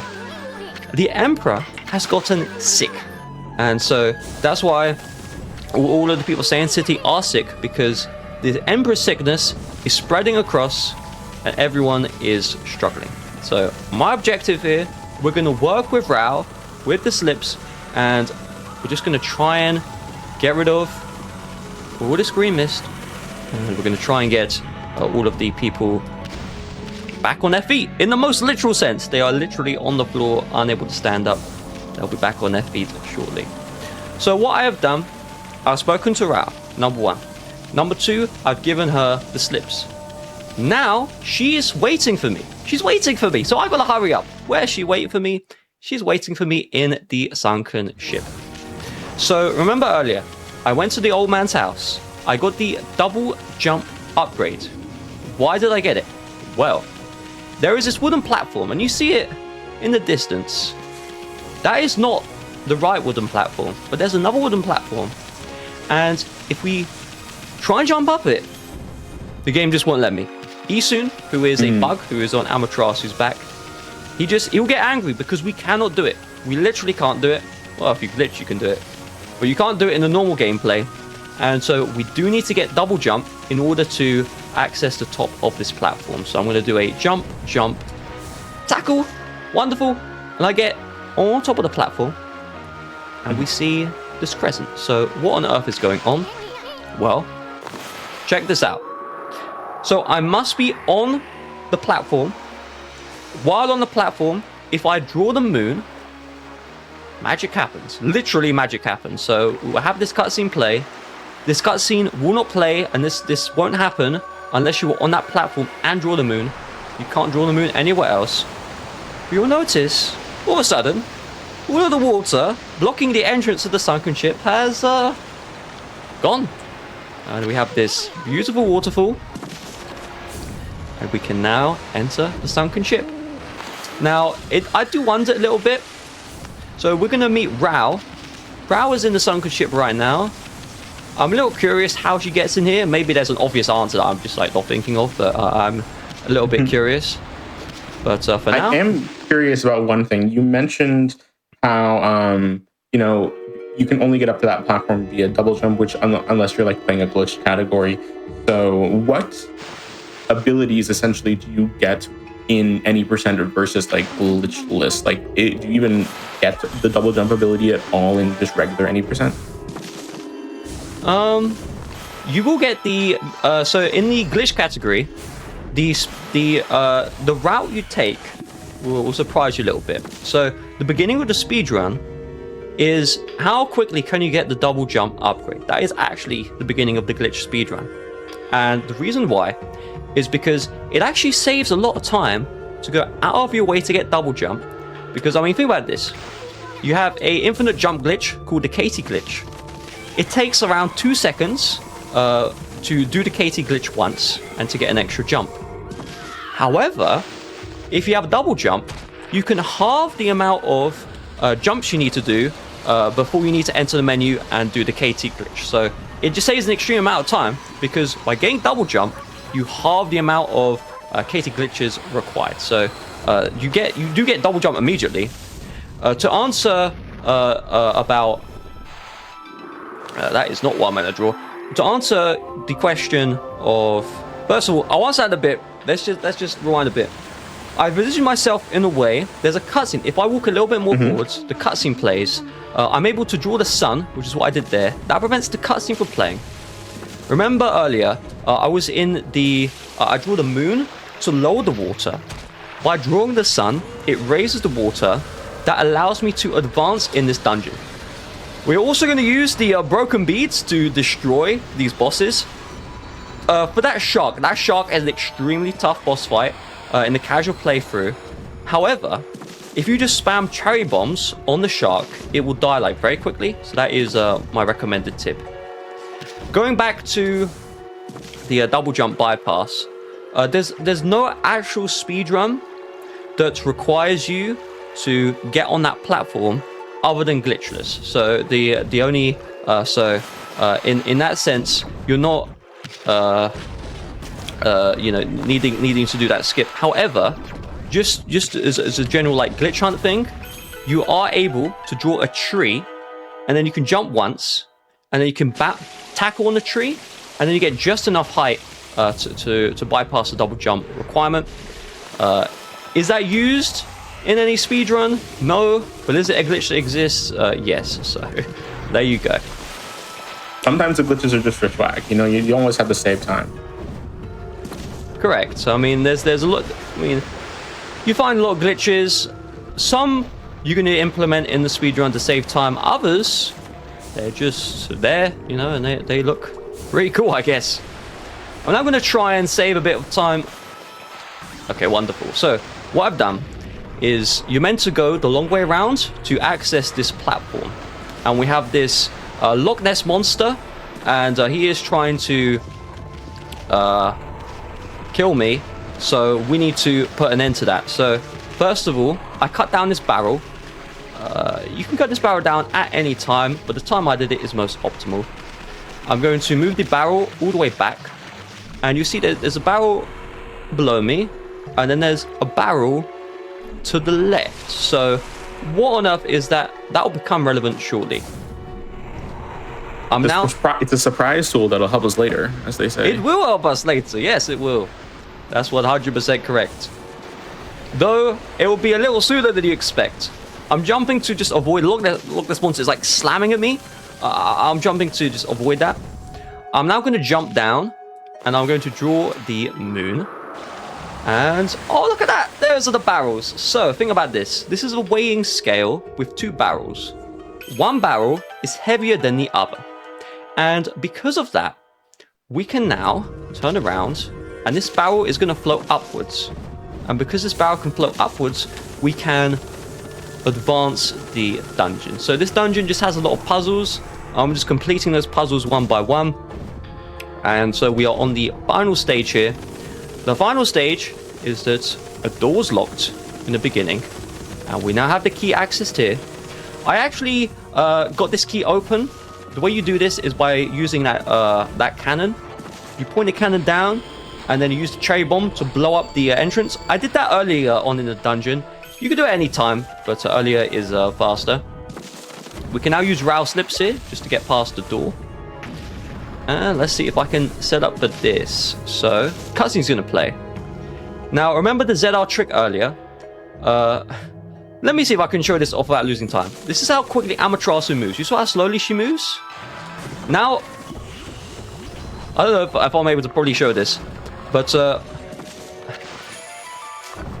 basically, you saw I quickly left the area. You are meant to move at about a quarter of the speed, but with the ZR button, you can. Let me rephrase it. Let's try again, please. Let's try again. So, there are ghosts or bosses that I've defeated earlier. Those ghosts are intentionally slowing down Amaterasu's speed. So Amaterasu is moving at the third of the speed that she should be.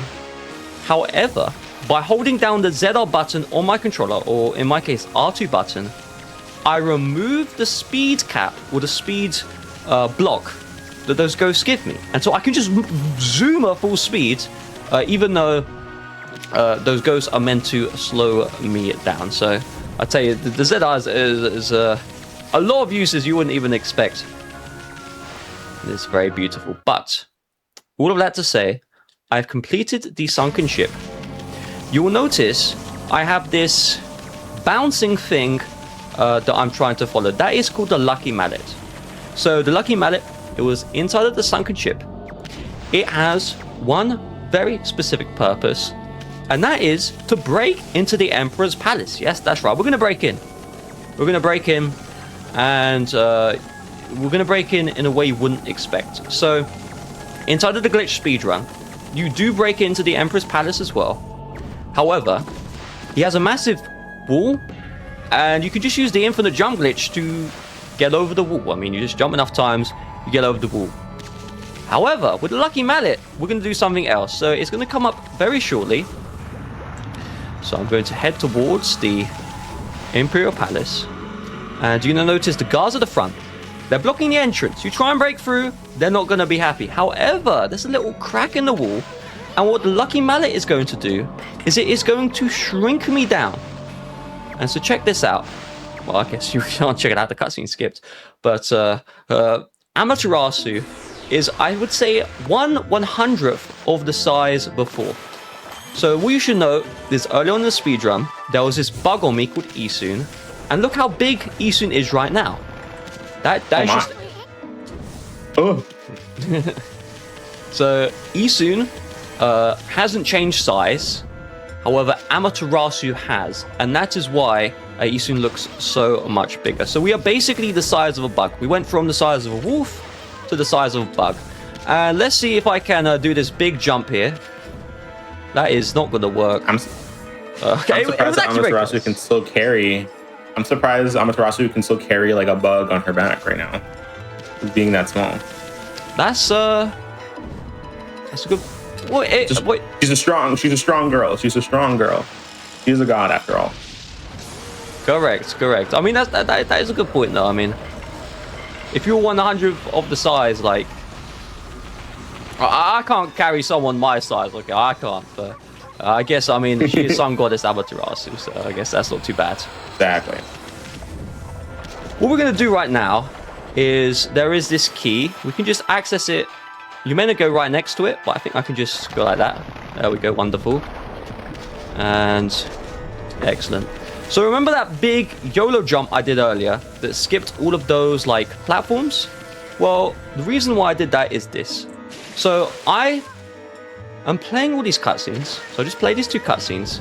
But if I played them earlier, what would happen is, what I did is I jumped into the lava or the poison.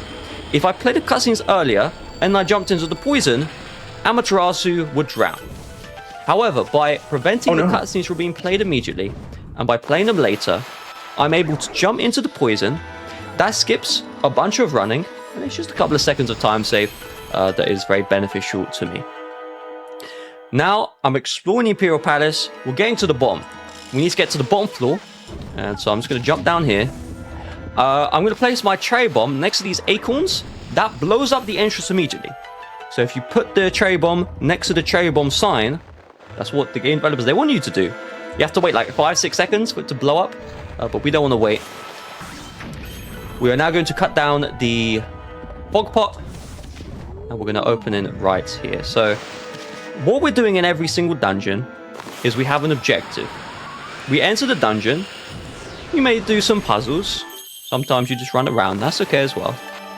And so in the middle of the dungeon, you have a new brush technique. So in the middle of the dungeon, there's a brand new brush technique. And in this case, it's called Veil of Mist. So here we go, Veil of Mist. We're going to slow down time. So there's these spiders. They're really quick.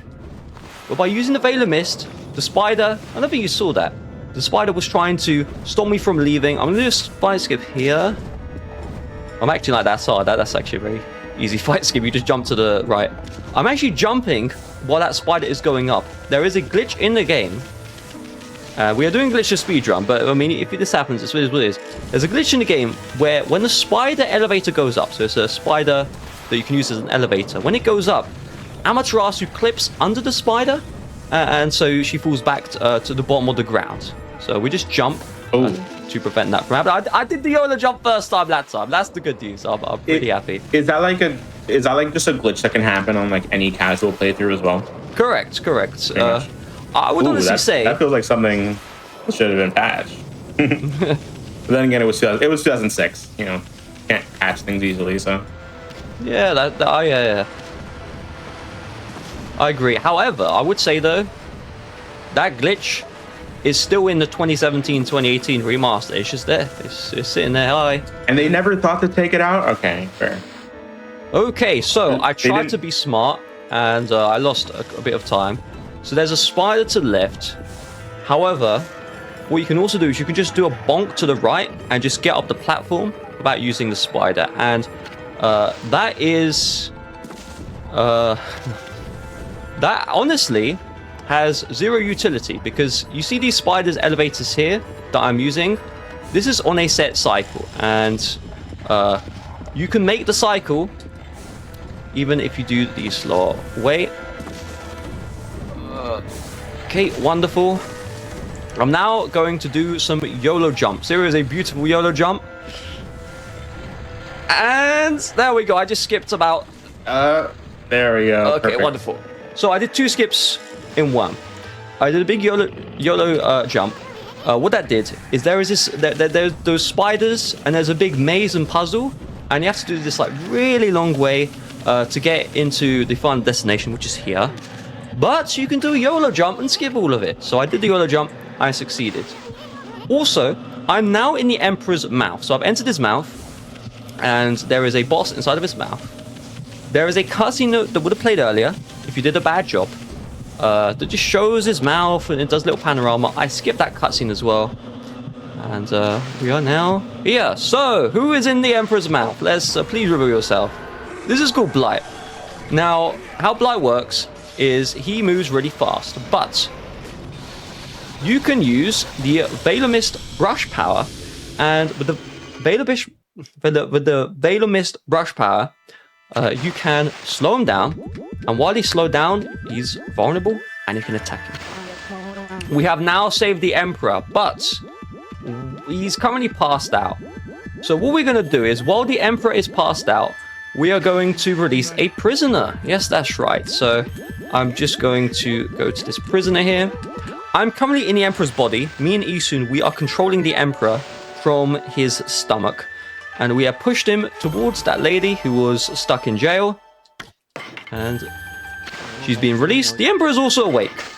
While the Emperor is awake, I'm going to get a brush upgrade.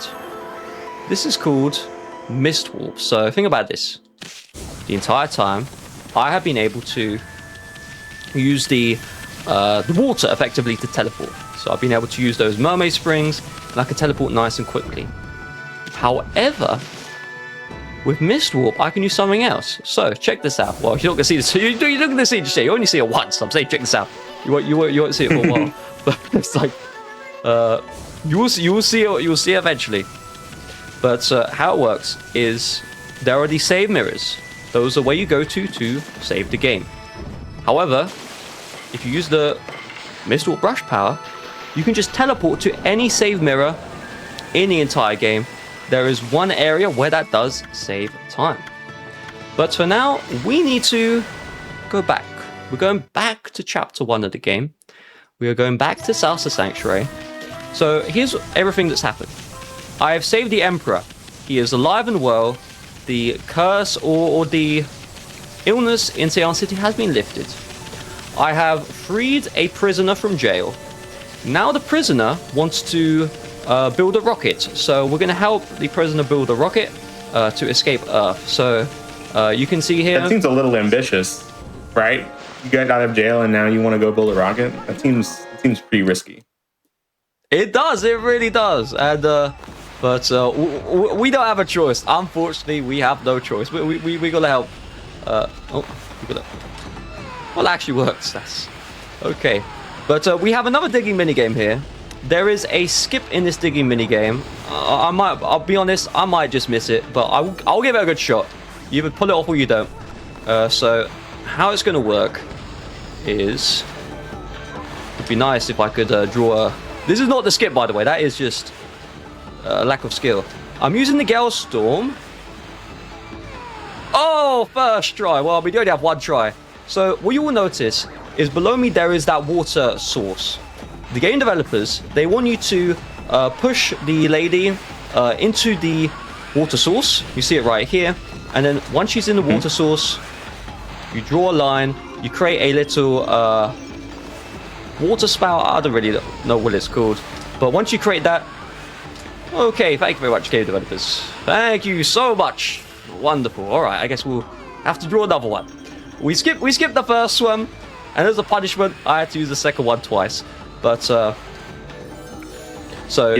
are these puzzles, these like side-scrolling puzzles, are they consistent every time, or are they random every time, or is there like a plan? They are consistent every time. So I have effectively memorized just the route to take and what to do. So that's great. How much of this run would you say is RNG? I would say, considering you can manipulate the RNG, I actually would say there's. I would say there's zero RNG. I think. Ooh, so very skill based. That's nice. My thought process when it comes to this, you have that cutscene skip in Agata Forest. The way I do it is RNG, so it is a 50-50 chance, but you can time the input. That was a newer discovery though, and I didn't bother to learn. Okay, I didn't bother to learn. It is what it is. You also, I need to remember where to go. Oh, there we go. You also have the dogfight. So remember those dogfights that I did earlier? It is RNG, whether the dog spawns as invincible, so you can't attack it and you have to wait a little bit, or if you can attack the dog immediately. However, the RNG you can actually time. It's like if you memorize how long it takes to start the dog fight, you can typically guess the cycle, or guess the cycle the dog is going to do. And so if you play well, you will get the same cycle guaranteed every time. So that's, I hope that makes sense. Oh, that's good. We did that. No, that makes sense. I completely understand. That's so some of these explanations I do like perfectly. It makes perfect sense. Some of them I'm like, I'm not too sure. You're doing a really good job. Please give a round of applause for how well Sandra Tech is commentating this. I'm just like having an amazing time this run. I'm happy to hear it. I'm happy to hear it. What I did is I'll show what I did on the way back actually. First, we're going to see, I think, Queenie Miko. I can't. It is Queenie Miko. There's a lot of queens and princesses in this game, but we need to help Queenie Miko. So, you see that orb in the background, that water orb?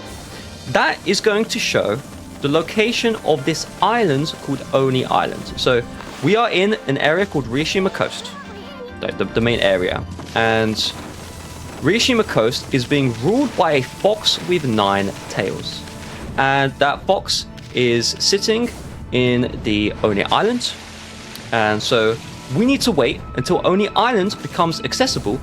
When it becomes accessible, we can break in and we can defeat 9 tails. She is a fox with 9 tails, and she wants to rule forever. We're not going to allow that to happen. What I did is to access the Queenie Miko Palace, you would have noticed there was a massive pool of lava. Yes, that's right. So she has the ancient Japan security, and you have the pool of lava to protect her. The way we get past is you can, if you are really crazy, you can actually jump the entire lava pool without getting a certain item. However, you do need to get the fire tablet. That is forced by the Glitchless rules. Otherwise, you can just do a bunch of sequence breaking, which is not great. But with the fire tablet, it allows Amaterasu to swim into the lava, boom, boom, boom, and then you can across and say hi to Queenie Miko. Queenie Miko is going to give me a key. So I give the key to the guards, and that allows me to advance onwards. So I was in Rishima Coast. Now I'm in North Rishima Coast. So something strange is happening here. And you're going to see Waka say hi. And Waka is complaining. So what is going on? Well, in most areas of the game, you would have seen a curse, or you would have seen, you know, in Ceylon City, it wasn't an outright curse, but it was poison or like, you know, illness being flown around. And this time it's different. So North Hiroshima Coast is meant to be a curse zone. However, Waka has lifted the curse for us. Think about that. The whole time, Amaterasu has lifted the curse. But this time, in North Hiroshima Coast, Waka has done it for me. I'm now going to cross that bridge using that jump. It's nothing too crazy. And I'm going to buy a fish. Now, if you forget to buy the fish, you will be able to say hello to many minutes of time loss. So that's why I bought the fish. And I have definitely never forgotten the fish. And then you understand the reason why you lose a lot of time very shortly. You understand it. Please, just it is coming. But first, we need to activate a fish. So we bought a fish. We need to activate a fish. What's going on? So this right here is Orca. At the moment, there is a dragon in the water. The dragon will eat Amaterasu if we try and cross to the island. So you can see there's all these islands in the back. If we try and cross, we will get eaten up by that water dragon. However, with Orca, Orca is immune to the water dragon. The water dragon can try and eat Orca, can try and eat us. It's a mission failed. It's just not going to happen. And so we need to activate Orca. The way you do that is you need to stop those bullies. Those bullies were bullying some kid. You stop that, and then you draw the sun on the pier, and you'll get Orca. Okay, so remember earlier when I said you lose many, many minutes if you forget to buy the fish? Here is why. Here we go. So we have about 1,000 jumps coming up in a row. But first, let's skip this fight, please. Oh, I skipped that fight. Oh, my goodness. Hallelujah. Oh, my goodness. That is... Let's go. It honestly isn't too crazy, but it's something that I just mess up all the time. So here we go. No, I get you. This right here is a lot of fun. So how this works is the entire tower, or like most of the tower, has... the Amaterasu can jump up a bit. So you can see I'm doing 2 jumps. Normally, after you do 2 jumps, you just fall to the ground. Unless you have the KT Infinite Jump glitch, then you won't fall to the ground. But we're not using any glitches, and we need to climb all the way up to the top of the tower. And the game developers, they thought it would be very fun. Let's do, I said 1,000 jumps. Honestly, I think that's an exaggeration. I would say it's only a couple hundred, which is still a lot. This part of the speedrun I like to call the fun burner. So the way I'm jumping is not just jump. I actually have to do a specific mashing rhythm. So what I do... This does look like a very tedious section, I will say. To put it lightly. It's not only is it a tedious section, it's a painful section for your hands. So I'm not just doing jump. I have to do jump. I don't know how to explain it. Let me try and explain this. So I jump onto the wall and I have to jump out. Then I jump twice like this. And so I give up explaining. It is not fun. It hurts your thumbs. I hope that is understood. Now let's go to the top. That much can be certain. We can understand that. That's for sure. It's over now. That's all that matters. The pain is over. We now need to go to the very top of the elevator, and we have a cat stranded at the top of the cat called tower. I do feel a little sorry for this cat, and you need to feed the catfish. There's no fish available to buy right here, so if you, for whatever reason, you went up to the top of the tower and you don't have fish bought, well, you gotta go all the way back down.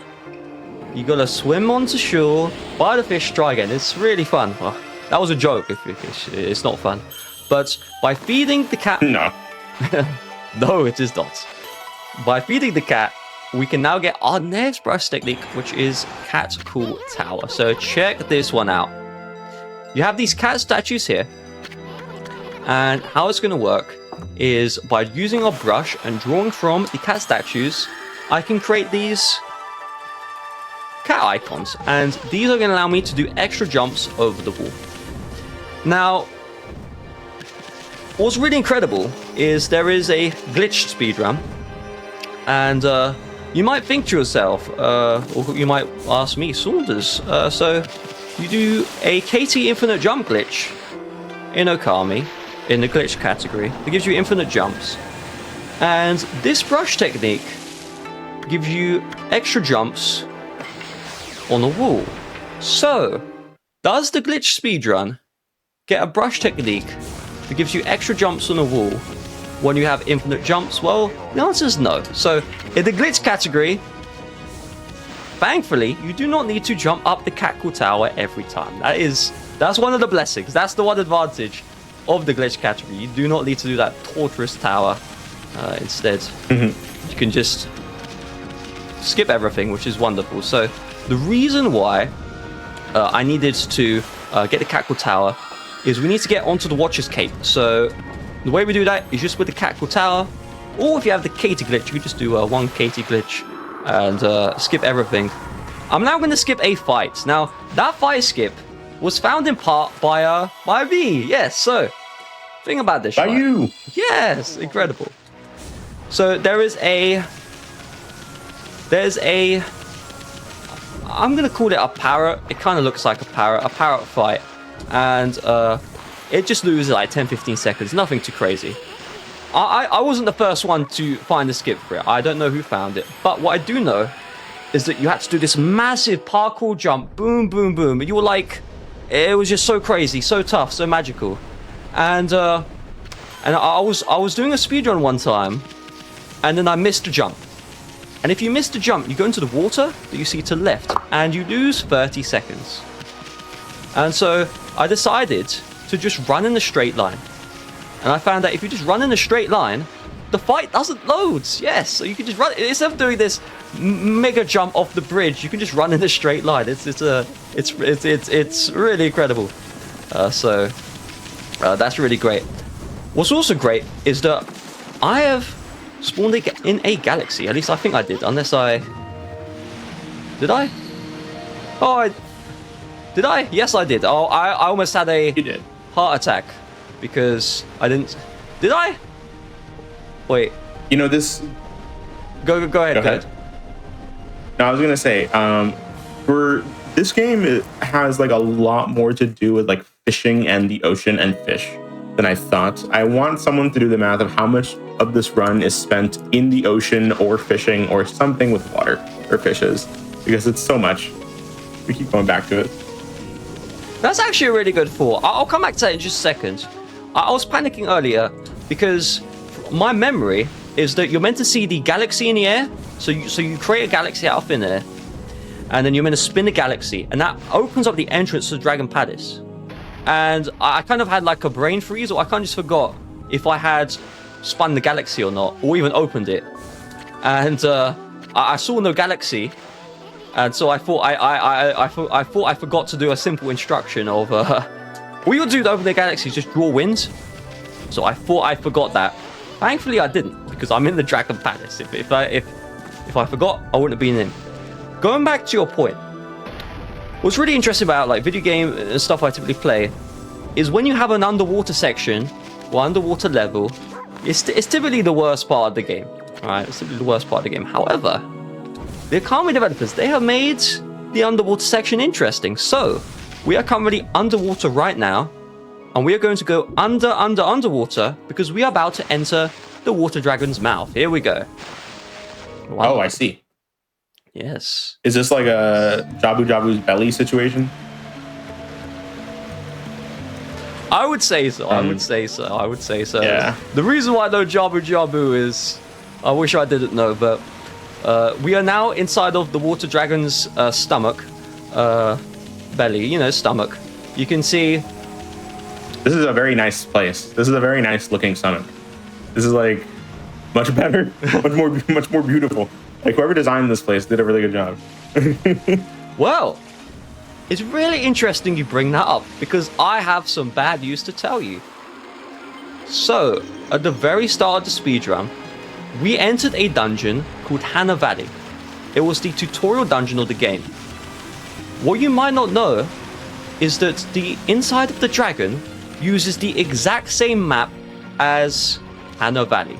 So we are literally in Hana Valley right now. It is the exact same. They just retextured it, and so this is literally Hana Valley. This is where the orb would be, where the tree would be in the middle, and then if I go across here, you know, Susano, he had a bear in a cave. We don't have a bear in a cave. We have something else, which is acid. Yes, that's right. Wonderful acid. So we have water, plenty of water inside of the dragon, but we need to release this acid. So this acid is stored inside the dragon. I'm just going to wait a good timer. You can't just release the acid immediately. You have to wait a little bit. But once the acid is released, it's going to allow me to do something very special. So we have the acid released, the scary red acid, and this acid can be used to release an orb in the middle of the dragon's mouth. So I'm going to draw a lily pad here. I'm going to stand on the lily pad to prevent myself from drowning. I'm going to use inside cam, and what I'm doing is I'm doing a little skip. So the game developers, they want you to swim all the way to the middle platform, which isn't acidic, and then in the middle platform, you release the orb. I released the orb from far away using the lily pad. That just saves, you know, just a couple of seconds swimming back. Once we release the orb, we now realize the main issue. So the water dragon, remember earlier, the water dragon, he was guarding the water, and he would eat us. He was going to eat us if we dared to swim across to the islands. Well, he doesn't want to eat us. The reason why he's trying to eat us is because he was possessed by demons, those true foxes.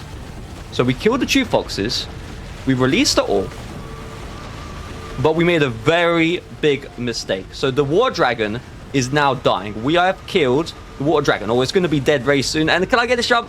Okay, so it happened very quickly. That is a parkour jump.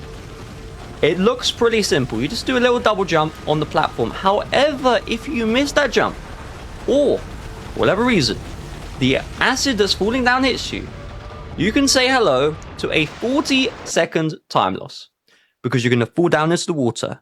You then have to use the fountain to get all the way back up, slowly but surely, and then you advance. It's awful.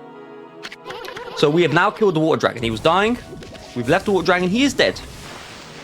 Now, that is pretty bad, because inside of the story, how it goes is the water dragon is capable of piercing the Oni Island's entrance.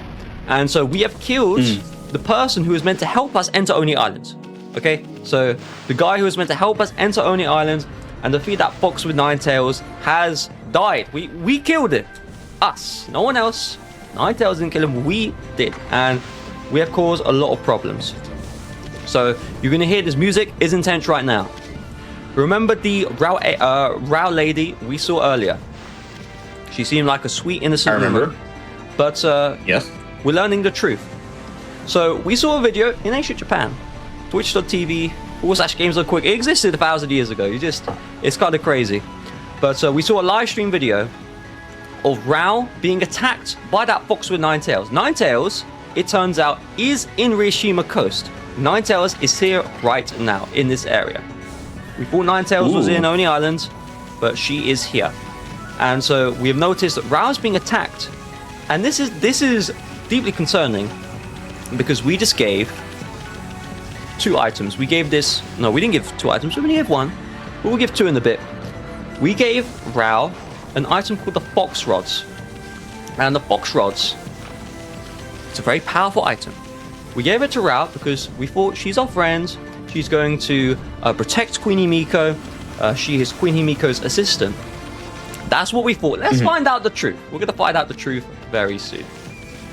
But first, we do need to run all the way to the area in question. We're now going to do a little skip. So we are meant to see 3 cutscenes of Rao leading us up this hill. However, if we just run to see 3 cutscenes, my goodness, we don't got time for 3 cutscenes. We don't have time. Well, I mean, I guess we you know, there's nothing stopping us from watching them all. But the only cutscene we have to watch is this one right here. So Dead Rao is leading us into a rock. So, okay, what's going on? Well, it turns out there is a hidden well behind this rock. You must watch that one cutscene to reveal the hidden well. And Rao is dead. There she is. She has died. And this is very bad because we gave Rao the Fox Rods. The Fox Rods is an extremely powerful item. And we just saw a video of this evil demon Ninetales killing Rao. So we are under the assumption that Ninetales now has the Fox Rods. We're in trouble. So we gotta investigate this. We can see Queen Miko's palace's assistant is dead. So that's not a good start. But let's not worry. Because Queen Miko Palace, let's remember, she has filled up her entire palace with beautiful lava. I mean, who is going to get past this? I mean, you know, in real life, you touch lava, you will die immediately. We're Sunglass Amateur, so we can swim through the lava.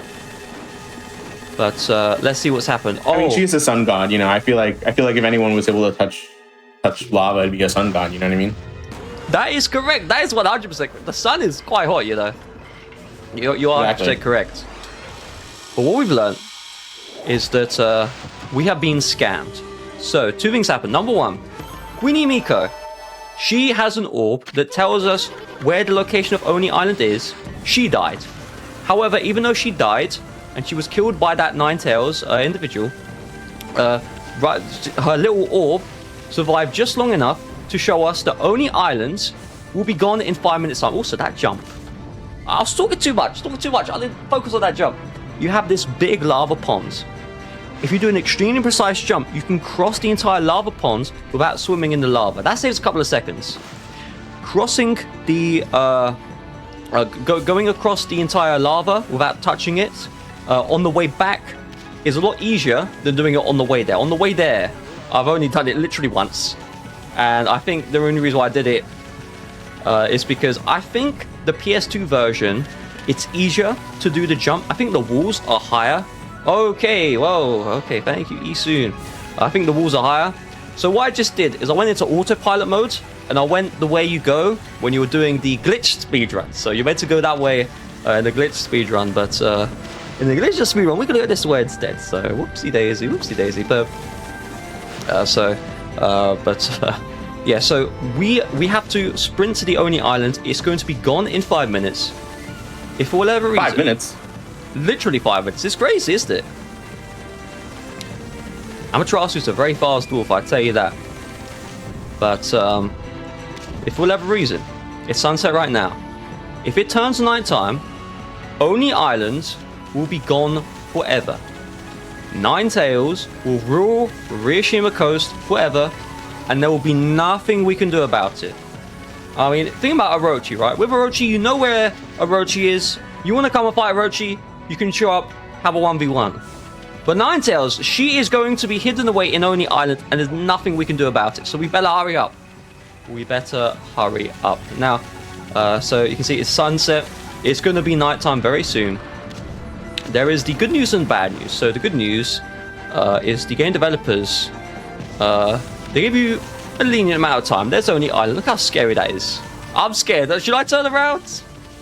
You know? Maybe we should. Maybe we should play it safe today, you know? Well, if I chose to turn around, let me tell you what would happen. So it would go nighttime, and I also have to skip this fight again. It will go nighttime. With this fight skip, you do run to the side. You do have to jump twice like that. It's a lot easier than the bridge magic that was earlier. But if I decided to run the opposite way and let it go nighttime, this is the good news. The game developers, they have factored in that you may suck at the game. And so they will roll it back. They will roll the time back. The time machine will come out and it will go back to sunset. You can try again and again and again, and I'll give you more time to enter. But as you can imagine in the story, if it turns night, it is literally game over. We are now... I do enjoy when developers take into account that some people might just be bad at games. And so they want to make it better for the people. Correct. Now we're in the favorite dungeon of this game. So Well, it was my favorite dungeon, and I messed up this jump. So there is this cutscene with this lava pool. If you do a precise jump, you can skip the cutscene that plays. You can skip raising this lava. You can save about 10 seconds. Now I can save 30 seconds. So there is this massive lava pool in front of me, and you can see it below. You have to do a long swimming session. I'm going to skip all of it. So this is quite... Let's see if I can pull this off. And I'm a speedrunner. So I've gone onto this top platform. I have not done any glitches, no hacks, no nothing. You can slide off of the fence.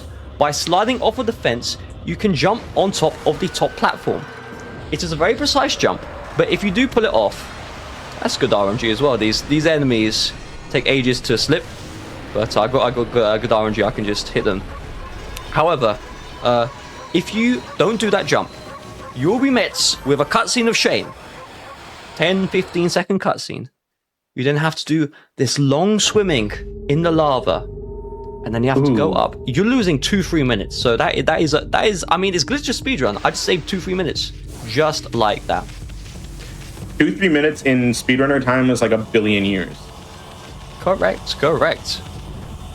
It is. However, unfortunately, this enemy will not be lasting 2-3 minutes. It will be lasting 2-3 seconds. So we have now killed that enemy. That is required to access this key. And we are going to start the best dungeon in Ōkami. And you're wondering, why? Why do I say that? Well, I'm going to show you why right now. So after this lockjaw, we are going to race a piece of paper. Yes, you heard that correctly. A piece of paper. Yeah. A piece of paper. Let's see. So, how is a piece of paper going to run?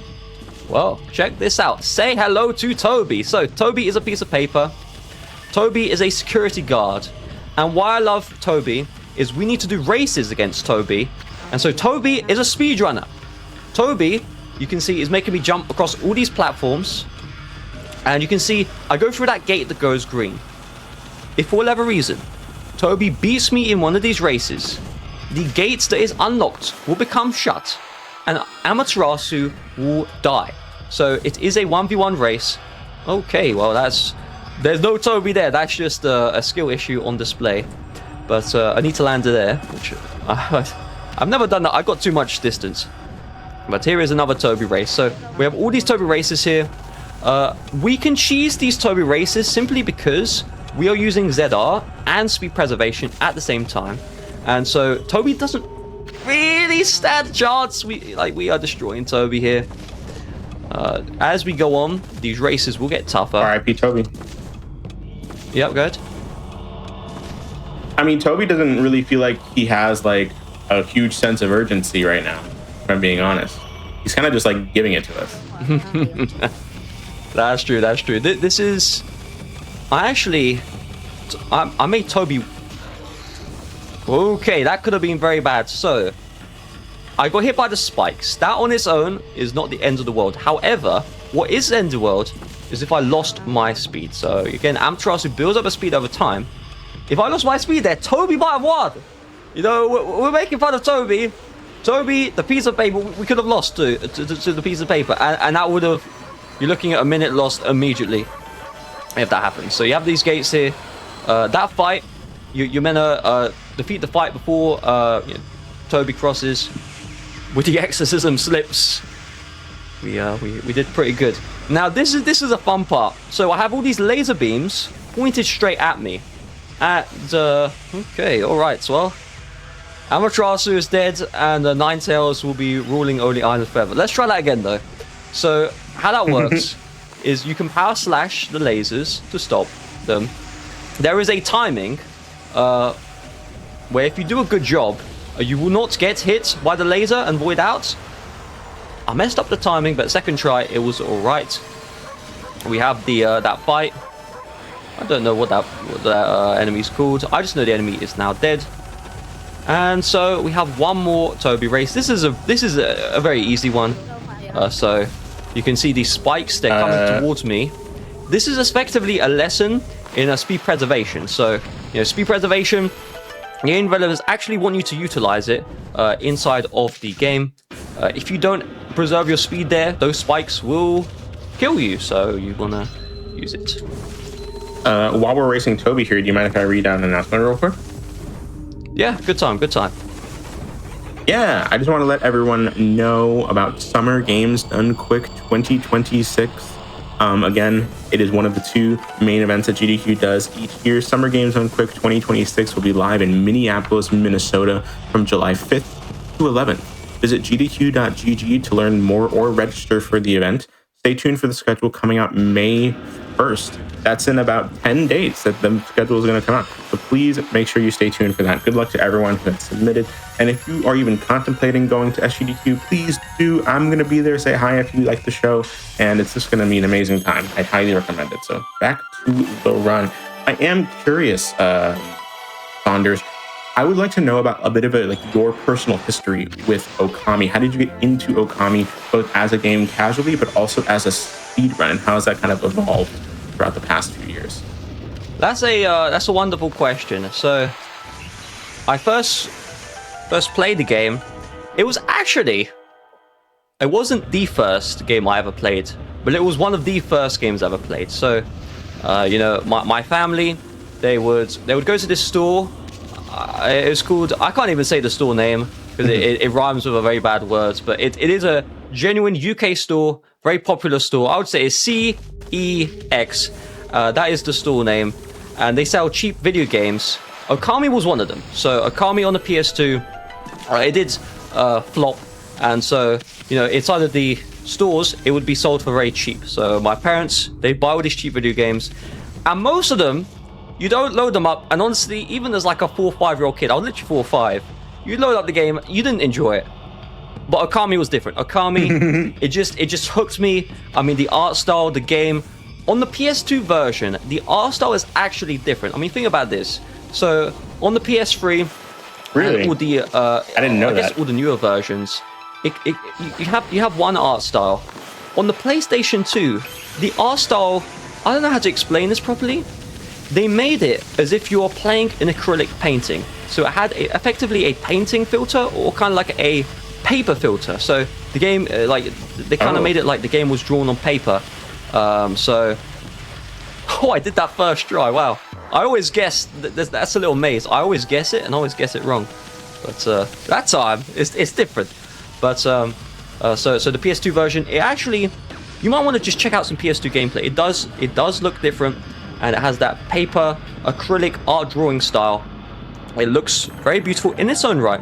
It looks a little dated now with the low resolution, but that's while we're talking about different versions or different consoles here, I am curious about what your thoughts are on Ōkami Den for the DS.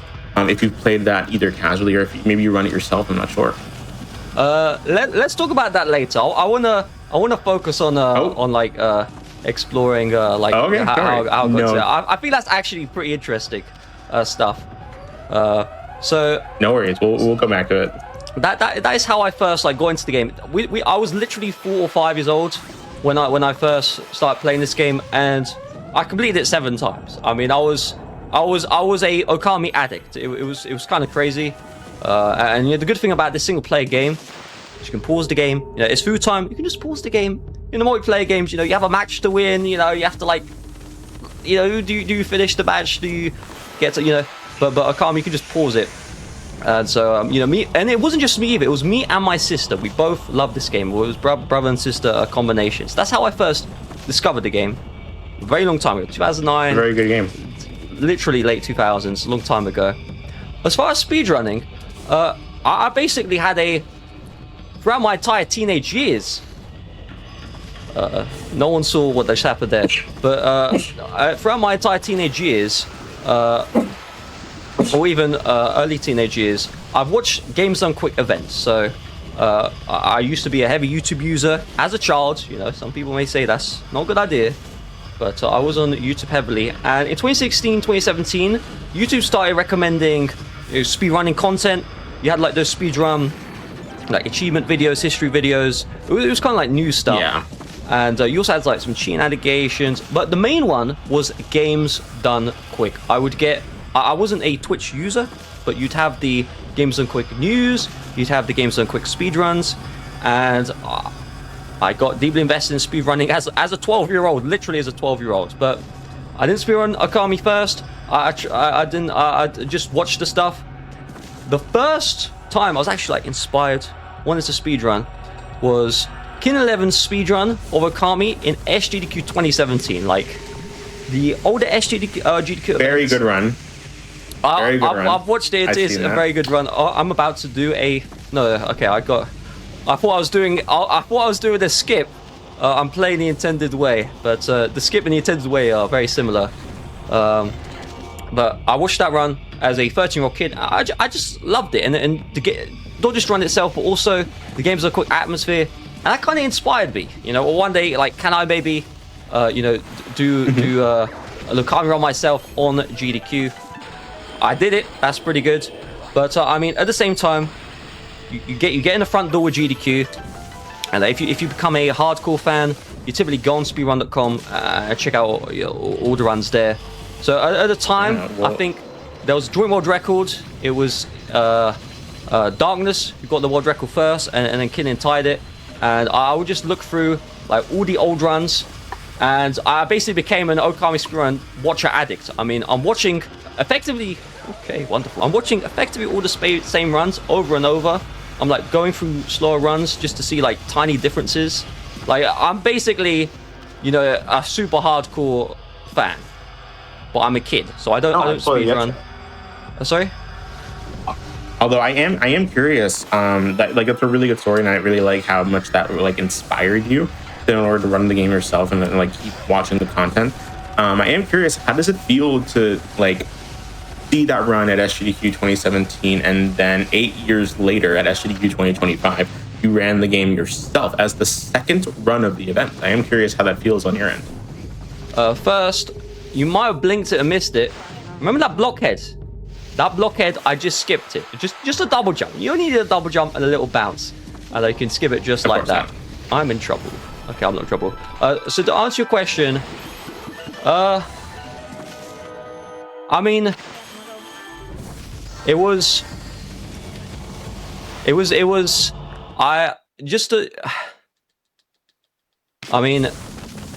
I don't know how to exactly word this. I mean, no, take the time. You do the words that just come to you. All I can say is just when I think about it's kind of maybe I'm crazy, but when I just think about Games Done Quick, and I just like think about the event itself, I just feel like so happy. I just feel so good. It's like if I feel bad, I could just think about Games Done Quick, and immediately it's just mood switch. It's like it's really crazy. Like no, you're right. You're right. That's the power of this community for a lot of people. It is. It is a. I've seen it firsthand. It really is wonderful. It's kind of crazy to think that happens, but that's my reaction when I just kind of think GDQ and just, you know, being on the stage and all that stuff. It just really just positive. It just, you know, you just feel so happy. However, you really do. Someone who is not feeling happy is Ninetales. So I am destroying Ninetales right now. So how the boss fight works is you damage Ninetales. She whips out her sword. Oh, that was almost bad. If I took too long there, 5-second cutscene plays. I didn't want the cutscene to play, so that was good. But so she whips out. She tries to attack you. You do enough damage to her. She'll whip out her sword. She then releases some tails that are the Row spirits. You destroy the Row spirits. Rinse, repeat, and then you have that final fox form, and then you. Okie dokie. All right. Very cool. So you might be wondering, why am I a little bit shocked? So I have skipped this fight 2 times successfully earlier. I might have skipped this fight a couple hundred times successfully earlier. And, well, I guess I hit it that time. I hit it that time. You know, I mean, the enemies be waiting so long. I guess we'll say hi. But, yeah, I mean, my thoughts, and kind of like, you know what's crazy, Oz? I don't know if you read this. Yeah. But I nerded out one day. I geeked out one day, and I kind of wrote like a 1,000 words, kind of like retrospective on my like time running Ōkami, and so that kind of has like my like full introduction. Basically, I'll say earlier, but and more. I mean, you know, I didn't speedrun in 2017. It's kind of like I waited until 2020, and then YouTube recommended me. Alright, Speedrun already made these like tutorials. He was a top runner back then. Yeah. They were excellent tutorials. Those got me in further, and then there was like this skip that like came out. That's what made me start speedrunning in 2021. So it's kind of like, it was a multi-year journey, really a multi-year journey. But I did nerd out one day, and I swear to you, I wrote literally a 1,000. It's great. I wrote 1,000 words in a day, just beautiful, just a work of art in my opinion. But you know, maybe. No, I mean, like, I feel like that's really what like speedrunning does to people, and I would honestly argue that speedrunning has done like the same for me. Being able to be involved in so many communities and now be here doing work for GDQ, I think it means the world. And I think that what you feel is how so many people feel about GDQ, about speedrunning, about the communities that they're involved in. For a lot of people, it's, you know, changed their entire lives. I know it's changed mine. That's for sure. I 100% agree. I really do. I mean, it's speedrunning, you know, speedrun communities. It really is a beautiful thing. You know, it's exactly. We all love games on quick. We all love speedrunning. Even if there's like fights and stuff, it all typically comes out of love. You know, that's the important part. Really, exactly. But we are now inside of Kamui, so. We're in this frozen area, frozen mountain, and we are now being punished. So we have entered Kamui. We're trying to help the people. We're trying to lift the curse. This individual here, however, doesn't want the curse to be lifted. So he's called Ōkami. We're going to see more of Ōkami later. Even though we'll skip the cutscenes, we will see more of him later. You can see he's a hybrid. He's half man, half wolf, and he wants to fight us, which is a massive mistake because he will die immediately. Now, if you don't cheese the fight with exorcism slips, you play the fight normally, you don't have 10 times damage.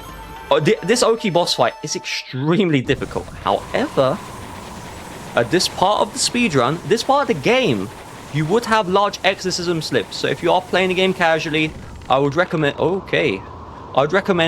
just buying exorcism slips large, buy 4 or 5. And if you are struggling to defeat the fight normally, just use exorcism slips and he will die immediately. It's really great. So, the guardian sapling, the tree, we need to bloom the tree.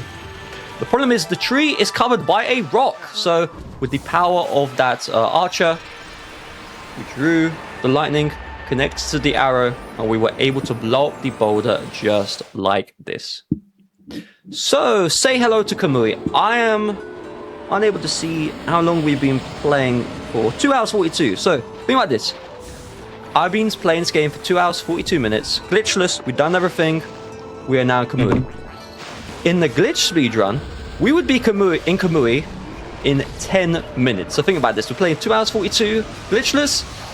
In the glitched, we're here in 10 minutes. Now, the thing about, my goodness, it's kind of crazy. But the thing about glitched is you come into Kamui, you go to the right, there's the double jump dojo upgrade, and then you just leave. You like fall onto the map and leave. And then you come back here later to do the stuff. We, on the other hand, we're actually going to get stuff done. So we've entered Kamui, we bloomed Kamui. Yep. I did want to ask, would there be a good time soon to take another wellness break? Yes, there would. In about 5 minutes. It will be very... So I need to enter Yoshpet. Once I enter Yoshpet, right, that is about 5 minutes time. Sounds good. Thank you. Like her. But right now, we are in wet gear. So we need to go on the mountain. And we have a couple of problems to deal with. So we have an angry man right here. He's angry, in case you couldn't tell. And he is not going to help us. He's going to attack us, actually. And so we've entered Webkey, and now we need to leave. So let's just leave, and let's never come back.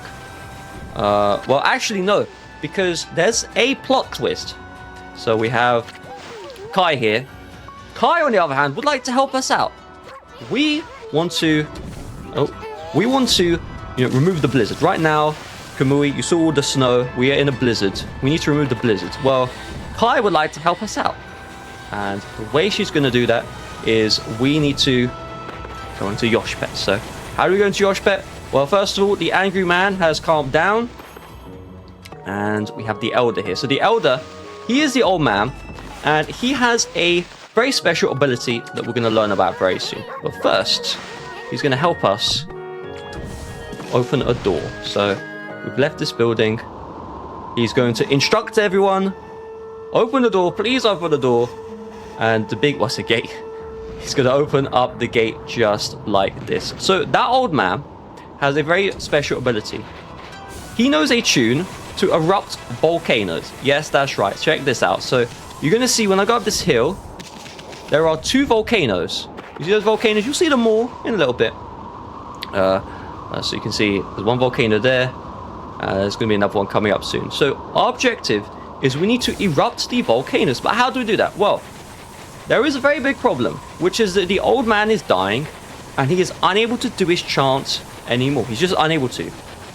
However, his sibling is able to, but his sibling has disappeared. So we need to find the sibling and figure that out. We think his sibling is inside the Yoshpet. So we're going to run all the way up here. A very long run. Now, there's a really incredible feature about this hill, which is that if you try and save half a second with a nice jump to cut this corner, you may fall down. And if you fall down, you lose 2 minutes. That's a really incredible feature about this hill. But there's also a house waiting for us. It's a beautiful feature. It's a beautiful thing that can just happen, you know? Great part of the game. I'm definitely not talking from experience. I've definitely never done that before. You know, it's just this is really incredible.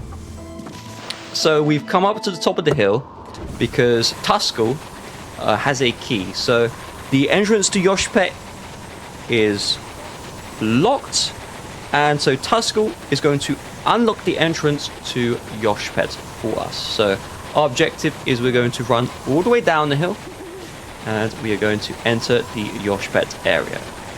Now, a little bit of side lore with Yoshpet. Yoshpet, remember this bouncing bug on us called Isun? That's where Isun was born. That's where Isun used to live. So we're going to be returning to Isun's birthplace. Now, my memory typically isn't very good, but I do remember you asked earlier about Ōkami Den, and you were saying, you know, how have you played it, all that stuff. Yes.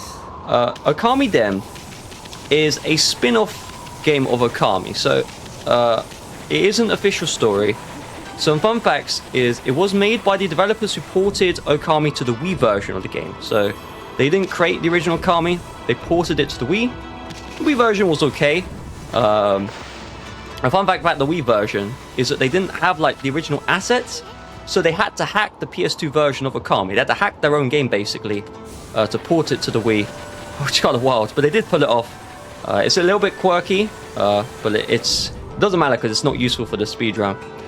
Because it's a side game, I personally have not played it, so that's just kind of, you know, that's just why. But you know, some people say it's good. We gotta get Mr. Shasta on the phone doing DS destruction. Mr. Shasta, fellow showrunner, he's doing every single DS game, and he's playing actively through Ōkami Den right now, which is honestly part of the reason why I brought it up, because it was just on the mind from his last stream.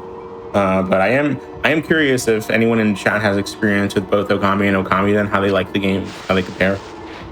We are now, good news, we are now in Yoshpet, so we can take a break whenever, I guess now. All right, yeah, we can do so right now. Again, thank you so much to everyone who has been watching thus far. It's been, of course, a long night, but you know, that just comes with the territory with these kinds of runs. That's why we do these wellness breaks. So if you are here, please go stand up, get a drink, go to the bathroom, stretch, do what you need to do so that you're not just sitting here and, you know, just sitting here slouching in your chair like I am. And I hope y'all have a wonderful break. We'll be right back with more Ōkami for the home stretch.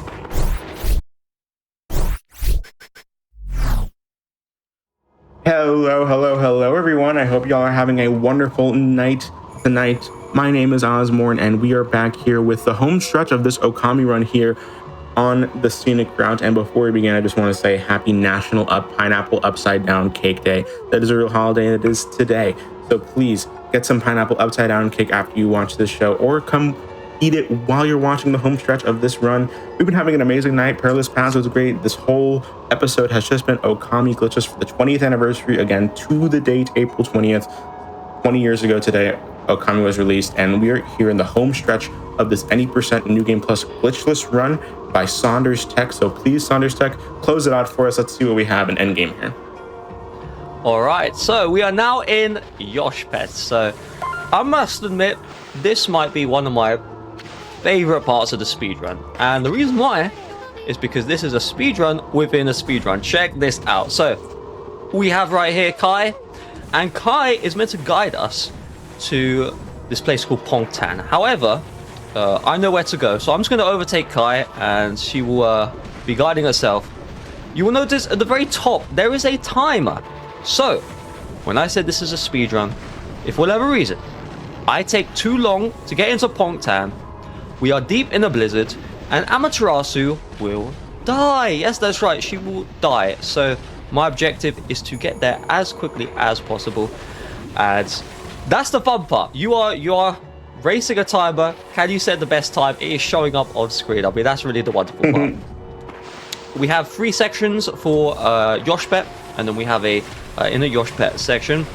So the first part went flawlessly. Here's the second part. So the forest is upset that I'm going too quickly, so just chucking all these ice cubes at me. You also have these brambles. Right now they aren't moving, but later on they're going to start moving and grooving. There is a little trick here. So you'll notice I have ice physics right now. I'm running over ice, and that makes it hard to jump.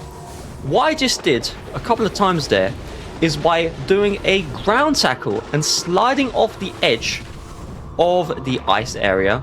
I lose the ice property, I get normal property, and that helps me get a further jumping distance. So it might not be obvious to see, but without that extra jump distance, it is very hard to get on those platforms. Without these snowballs, they're coming down on me, oh no, and I dodged them very good, but there are more coming. I'm going to do this jump. There was a snowball there, though I did show it on screen. And then we'll go to this side here.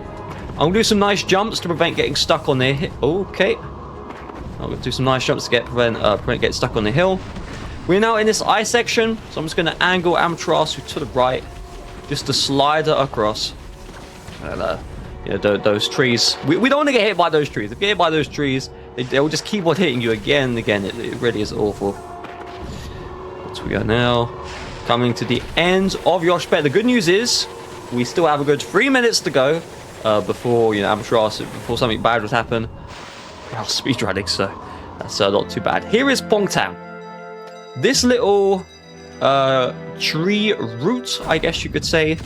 This is where Isun was born. So we're going to take a look. So I'm just going to go inside. Now, if you remember earlier, I had the Lucky Mallet. This allowed me to break into the Emperor's palace and save the Emperor himself. Well, with the Lucky Mallet, I can break into Isun's home and take a look around. So, we need to talk to 2 specific people to advance the story. There's like a lot of, Isun's siblings and family. We only need to talk to 2 people. So, first of all, we talk to that individual. I can't remember the name, to be brutally honest. The next person we need to talk to is Isun's parent. Yes, that's right. Isun's dad is still alive. Even though Isun's dad is over 100 years old. There we go. He's called Ishaku. Here he is. Let's have a chat. And you also notice in the background there is a painting of Shirinu. That is Amaterasu's ancestor from 100 years ago. Sure, there you go. He's still got that up there. What I just did is that there's many of Isun's relatives, family members I spoke to 2 specific individuals. So we are in Yoshpet right now. We need to talk to those 2 specific individuals, because if we don't, we will not be allowed to enter the next place, which is called Inner Yoshpet. So here we go. Here is Inner Yoshpet. If you don't talk to those 2 people, you won't be allowed to enter. And let me tell you, if you're a casual player, it's very easy to get stuck there. And stuck there for a very long time, because you don't know what to do to carry on. Isun will block it. It's just confusing. Just talk to those people in the order I did. You'll be good to go. So, something weird has happened. We had Kai earlier, and Kai was going to help me through Yoshpet, but she disappeared. She has vanished. The good news is this is Isun's homeland, so Isun knows where to go. So we are going to be guided by Isun. What you'll find very peculiar is you see that red bouncing dot. That is Isun. Isun is running faster than Sun Goddess Amaterasu, so I'm not sure how that's possible. You know, a little bouncing bug is going faster than the Sun Goddess with Zedar, with all these movement technology. I just don't know how Isun's doing it. It's kind of crazy. And that's not ideal. I tried to jump between the trees. Unfortunately, I did hit the ice. It's nothing too crazy. If you get frozen by ice, you can just power slash to get out of it. You lose 2.5 seconds. Nothing too crazy. But as we get deeper into the Yoshpet forest, things are going to get tougher. So, earlier on, the brambles, they weren't moving. They were stuck in place. But now the brambles, they want to move. They want to groove. They want to stretch out a little bit. And so we do have to time our jumps a little bit more specific. We also have this ice section. Okay, whoa. It turns out Kamui will be frozen forever. All right, let's try that again. So, let's go back here.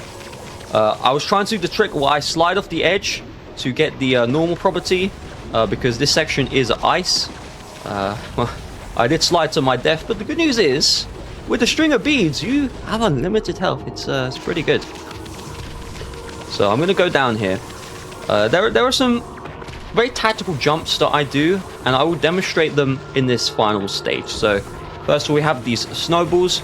These snowballs, they are a consistent pattern. It's not like they change every single time. Generally, if you just run across the middle, the snowballs will not hit you. So you'll notice I'm currently on ice, and I did a big double jump earlier. If you're on snow and you're about to enter ice, by doing a double jump, you just get extra... Okay, you just get extra distance, so that's pretty good. I'm also going to skip half of that wall jump section. The first part I almost fell, but I didn't, so that's not too bad. The second half, you mainly use the Catcall Tower pause to cross. I didn't. I just did a YOLO jump, and you can't make it through. So we have traversed through the forest, a very big forest, and we have done all of this to view a door. Yes, that's right. So, believe it or not, this is a door that only Isun himself can open up. No one else can open up the door, but only Isun. And all of a sudden, Oki's here. So Oki was meant to be in Kamui. Oh my god, hi Ōkami. Hello, how are you? I heard he's doing not too bad. I'm going to try and do this skip, though I forgot how to... Oh, okay, never mind. So, that is there's a 3-second cutscene there. You can jump over it. I forgot it existed, so I backed up because I remembered and then I tried to go for it. And then I succeeded and then failed right after. It was a roller coaster of emotions. But the good news is, I do know where to go from here. So, we have Nagi. Remember earlier on, we had Susanoo. Susanoo was Nagi's son. So this guy with the armor is the individual who defeated Orochi, the 8-headed serpent, 100 years ago.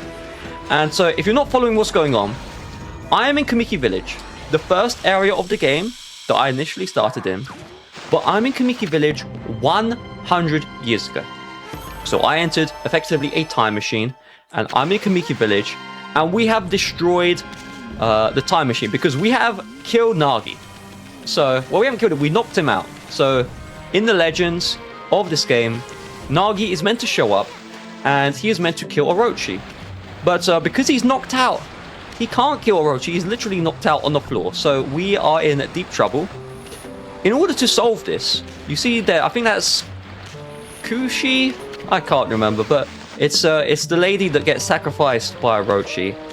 And so the story goes, you know, the lady, she was about to be sacrificed, but Nagi went in, killed Orochi. Well, it turns out we're going to rewrite history. So we have the lady's clothes. We are going to put Nagi in the lady's clothes, and we are going to sacrifice Nagi to Orochi instead of the lady. And so Orochi, he prepared a wonderful meal, and he was ready to feast on the lady, right? He picked the lady. He was ready to eat her. Instead, he's going to be eating Nagi instead. And that's our genius idea. Will it work? Will it not work? Let's find out very shortly. Okay, there's a fight here. So, it's fine. There is a fight here. You can't skip it. But as I was about to hit the fight, I remember there's a fight here. And I was like, can I skip it? So I turned the other way. You can't skip this fight. You can skip the fight coming up, though. So let's see that one. I'm going to run across Shinshu Field 100 years ago. These places look virtually the same. Instead, you just restricted on the total area you can explore. So at the beginning of the speedrun, there was this big lake here, and we crossed across that to get the Trebon brush power. That part of Shinshu Field is gone. It does not exist anymore. It never existed. Well, it didn't exist back then. It exists now. We are now in the Moon Cave. So in the past, or in the present, but in the past, you know, when we were speedrunning earlier, what happened is, we went into the Moon Cave. The bridge was broken, so we had to go underground. And okay, all right, very cool. So there is a fight here. Believe it or not, Saunders Tech, that's me by the way. I found the fight skip for this. It's a very beautiful fight skip to watch. Instead, I decided to run straight into the fight trigger because I was just so distracted about the history. So I'm just going to simulate the fight skip for the fun of it. We're going to turn around and let's take a look at this. So you line up on this black line, you do 2 jumps, and then you get on the side of this wall, and then you pull around the left of this wall. I would not have triggered the fight if I had done that. However, I was getting too excited about the law of a car. I was just, you know, I was in the grooves, and I kind of, but it's all right. You're locked in. You were locked in. No worries. Exactly. I was just in the zone. Yes. I was tunnel vision. I was tunnel vision in, and I kind of forgot about other stuff I was about to do. But here we go. Here is Orochi. So Orochi in present day, he didn't look as good as he does now, because Orochi right now is made of pure gold. Check this out. Look how beautiful Orochi looks. So that's the good news. The bad news for Orochi is that Orochi is not going to live for much longer. So Orochi 1, if you're fighting Orochi for the first time, it's a unique boss, and the game developers, they want to give you step-by-step instructions on how to fight Orochi. That means that the first Orochi fight does take a very long time to do. However, Orochi 2, you're expected to know what to do, and believe it or not, the second Orochi fight is quicker to complete than the first one. I mean, I don't know how that's possible, but it is. The second Orochi fight is harder, a lot harder, if you are doing a casual playthrough, but we're doing a speedrun and it is very quick. In the background, you will notice, well, I guess he's gone now. He was in the background. There was Ōkami in the background. So Ōkami has followed me. Oh, there he is. He's just shown up at the right side. Ōkami, he is trying to save this individual, I think called Laika. Laika is on Orochi's back.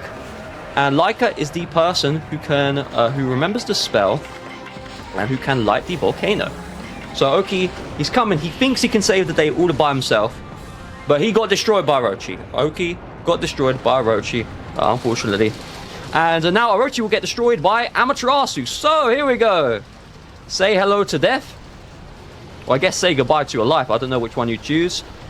And Orochi has been completely destroyed. One of the most beautiful. That is amazing about this run, that like even how far we are into this late game, we're just destroying bosses like left and right like that. Yes, That is the beauty about New Game Plus. I mean, it's a very chill speedrun. I don't need to worry about X, Y, Z, blah, blah. I can just go in, and then the boss is typically just eliminated immediately. And how do you feel about New Game Plus versus like regular New Game? Well, I'm a New Game loyalist, so I basically haven't touched New Game at all. I mean, I do appreciate... So in New Game, you don't have the infinite jump glitch. So in New Game Plus, glitched. Let's just if we go to glitched. Inside of glitched, you have the infinite jump glitch. You can destroy everything. You can just sequence break, boom, boom, boom. It's really great. In New Game, some of the skips you do in New Game Plus are available, but instead of using infinite jumps and skipping everything in half a second, you kind of have to do parkour. So you kind of have to like maneuver your way around like slopes and just kind of out of bounds areas of the map. While that is nice and all, my personal feeling is when I'm speedrunning, my goal is to complete the game as quickly as possible. And so, you know, New Game Plus, it is the faster version. So that's why I speedrun New Game Plus. I want to be from A to B as quickly as possible. And New Game, it's my opinion. I just feel like, you know, I'm going slower.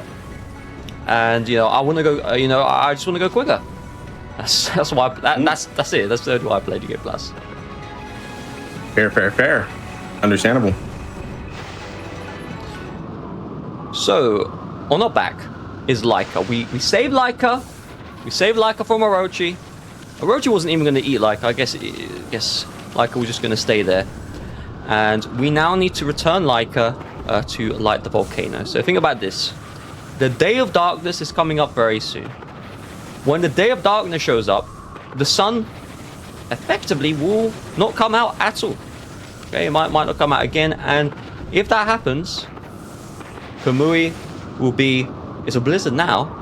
Very soon it's going to be a mega blizzard. I mean, demons, imps, all these enemies, they're just going to roam around freely. They're going to destroy the villages of Kamui. And so we have two options. We can either let that happen, or we can stop it. So I'm going to stop it, believe it or not. The first thing I'm going to do is I'm going to run all the way up this hill. And so, originally, we ran up here because there was this individual called Tuskull who gave us a key. However, there is something else at the top of this hill. There is a massive gate to a dungeon called Wauku Shrine. The gate is being shut. No one knows how to open it. No one can open it. But after defeating Orochi in the past, suddenly the gate is opened. And this gate has this massive blizzard coming out. We're going to drop off Laika. And, you know, they're trying to shut the gate. It's just too big. It's just too big. So we need to go in. Just too large. It is. It's...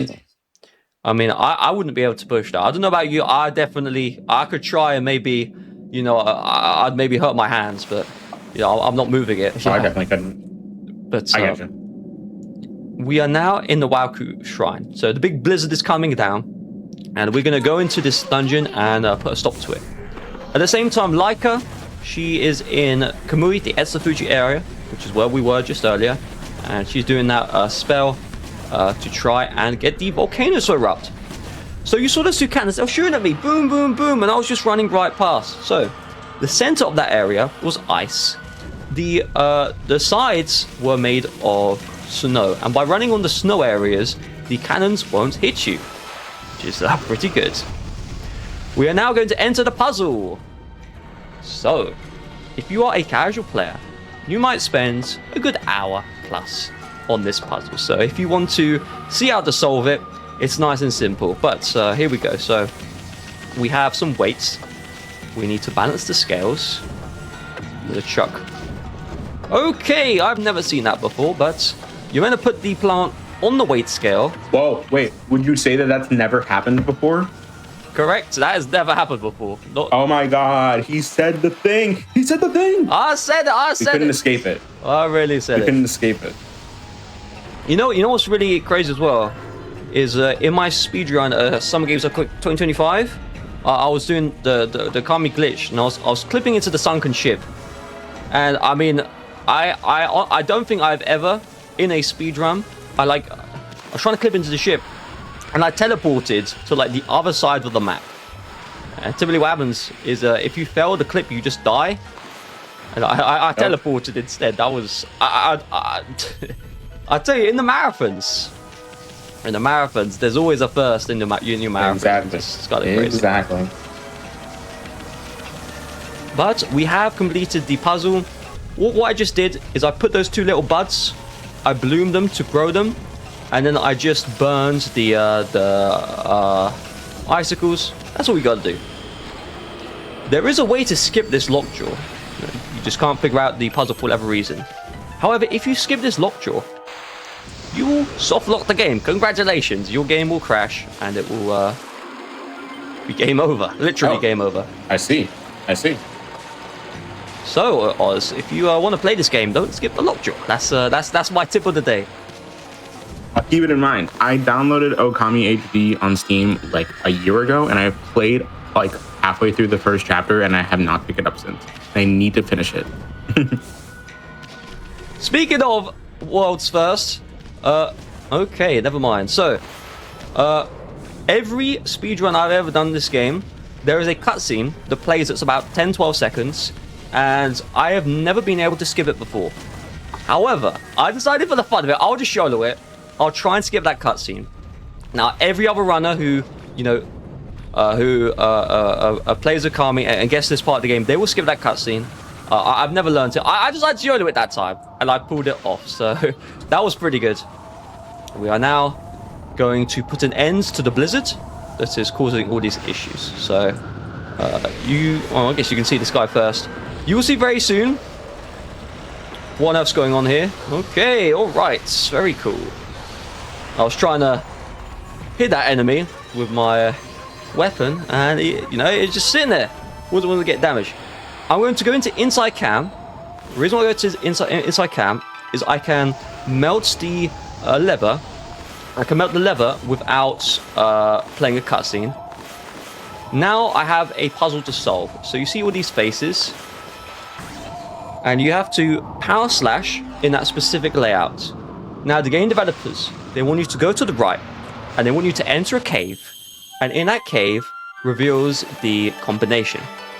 However, the problem is the combination is the same every single time. So I've just remembered it, and I'll just do it. I don't need to enter that cave because it's the same every time. So it is nice that you can just enter the combination, because there are so many games where it's just like, sure, you the player might know it, but the character in the game doesn't know it, so that's not going to work until you actually go and get the code or something like that. Yeah, so they force you to do something you already know. Like they're basically forcing you to like relearn how to do something you've already done. I don't know, but this guy is dead. That's what I do know for sure. That combination I did earlier, once you enter that combination, I get my final brush power. Remember, Amaterasu has 13 brush powers. I have now got all 13. Congratulations me, yay. There are brush upgrades in this game, so you will see one of them soon. But that's it. You're meant to obtain the brush upgrades through doing side quests. There is one exception, which is the Blizzard brush power I just got. The brush upgrade for that is gifted to you automatically. It's a little donation. It's a wonderful donation. So it's just given to you. We will use that to save time later on. But the other brush upgrades have no real utility as far as saving time. I mean, if you want to take a scenic route, you could do an all brushes speedrun, but we're not doing that today. That's Shasta's show. Do all the things. We can see that early on Shasta's show. Because we need more Ōkami. Really, we do. Yeah, I mean, there you go. That is an idea. I mean, as far as Ōkami goes, this glitchless speedrun is, for 3.5 hours, maybe a bit longer. There is a category that would fit pretty well for that, which is called Top Dog. So how it works is there is a achievement you get in the game called Top Dog, and the way you get that achievement is by doing every other achievement in the game. So it's a near 100%. It's not literally, but it's basically a platinum trophy. That speedrun, an average speedrun would be 9 hours. So, I mean, I'm just saying, this game is very large. There's a lot of content. I mean, yeah, it is a very large game. And honestly, I think that's just a testament to how like much love was put into it and how great the speedrun is, because we're seeing this really is the scenic route. We're seeing so much of the game and kind of like this run really encapsulates the essence of this show and why glitchless runs are so popular with people, because people love to see a lot of the game. And so I'm glad to see a lot of it here. Us too. Yes, I mean, in a glitch speedrun, there's 13 brush powers. You only get 7 of them. In a glitchless speedrun, there's 13 brush powers. You get 13 of them. You get all of them. Okay, so it's and the glitch speedrun, you're not seeing all the dungeons. I mean, of course, everyone has their own taste, their own preferences. But I mean, I like both equally. I like glitchless and glitched equally as much. I really do. No, I totally get you. What we've just seen is one of the benefits of playing New Game Plus, skipping all the cutscenes, is that I just skipped the cutscene, and you're never going to know what it is. So I would highly recommend playing a game, and just remember, Wauku Shrine. What happens in Wauku Shrine? Because if I didn't... some Discord pop-up showed up. I hope everything's fine. But I'm now going to do a mammoth skip. Let's see if I can pull this one off. This one is torture, and I don't like it at all. So I have about 5-6 cannons firing at me all at once. Okay, I'll make this look easier, apparently, okay? I have 5 or 6 cannons all firing at me at once. I am meant to, on the other island, there's 2 islands. On the other island... Okay, alright. On the other island, I am meant to blow up all of the cannons. So there's 2 islands. I'm on the second island. I YOLO'd from island 1 into island 2. And the game developers, they don't want you to do this. And they disincentivize you from doing it by putting 5, 6, 7 cannons in your face, firing you all the time. If you're playing a casual playthrough, you are going to die nearly immediately. Now, you don't need to be playing New Game Plus with a string of beats to get past them. But if you do a very specific, maneuvering around, you can avoid... Okay, let's see. Have I screwed this up? Okay, alright. I had a little brain freeze there, which is that was an unintentional pun, by the way, but I did have a little brain freeze. So what I tried to do is I tried to draw the Veil of Mist brush power to slow down time, and then in the air I realized I meant to draw the Blizzard brush power. So remember, I got the Blizzard brush power earlier. There is a brush upgrade for Blizzard, which you get for free, which is called Icicles, and it just pulls down icicles. So the intended way is you have this big snowball, you maneuver the snowball into that room, and then with the snowball you can freeze the fiery cogs. However, the game developers, they kind of forgot, we've given you this brush upgrade already. You can just use the brush upgrade. They can save like a good, minute by doing that, so that's not too bad. Here is Leku and Neku. This is the twin demons. So in the casual playthrough, this is a 20-30 minute boss fight. You work with the Oki guy. He's that other wolf, half human. And you work joint operation. You're going to destroy the twin demons one by one. However, the game developers, they left a little oversight, which is that you can use exorcism slips against the twin demons. So, I mean, think about this. If the twin demons were immune, you'd have to play the fight properly. It would be very nice, but they just let you use the exorcism slips. I mean, it's just, and then they die. Now. And then they die. They do die. Speaking of death, let's go into the Ark of Yamato. Hello, Ark of Yamato. So, we have done everything on Earth. Okay, so we have effectively defeated every demon, every big boss on Earth. And we are now going to try and board the Celestial Plane. So this is Amaterasu's original home. This is the Ark of Yamato. The Celestials, which is like, Amaterasu's people, They thought that this arc would be safe, you know, just be like a ship in the air that flies around. What they didn't realize is that all of these demons, evil spirits, the world's darkness was hidden in this ship. So they're flying the ship around, they all get attacked at once by all these demons, and then the ark crashes into Earth. Every celestial dies, other than one. Only one survived. And so we will see that celestial later on. Okay, what we'll see right now is death. So that is Blight. What you're going to see is bosses we have fought before. So this is a boss rush. We fought Blight inside of the Emperor Palace, Satan. He was inside the Emperor's mouth. He's now inside of the Ark. How the story goes is after you defeat each boss, their spirits fly to the far north, which is in Kamui, and then they get absorbed into the Ark of Yamato. Once we kill all of these bosses, the final boss, the big one, will be revealed, and that is the ruler of eternal darkness. So we have destroyed Blight, and we are on our way to destroy the rest of these bosses. So some fun facts. I mean, we have time here. You might have noticed. Oh, I love fun facts. I love hearing lore and fun facts. Please do share. Yes, I mean, the thing about these bosses, before we go into fun facts, is every boss we will defeat in the same way as we've done earlier. So Orochi, we see 3 times. The way we defeat Orochi does not change. Okay, this is literally the same as Orochi 2. So here's some fun facts. Many, hardcore speedrunners, they already know the answer to this, but many casuals will observe that I'm playing the Japanese version of Ōkami. And there's Japanese, there's English, there's all these other languages. So why am I playing on the Japanese version?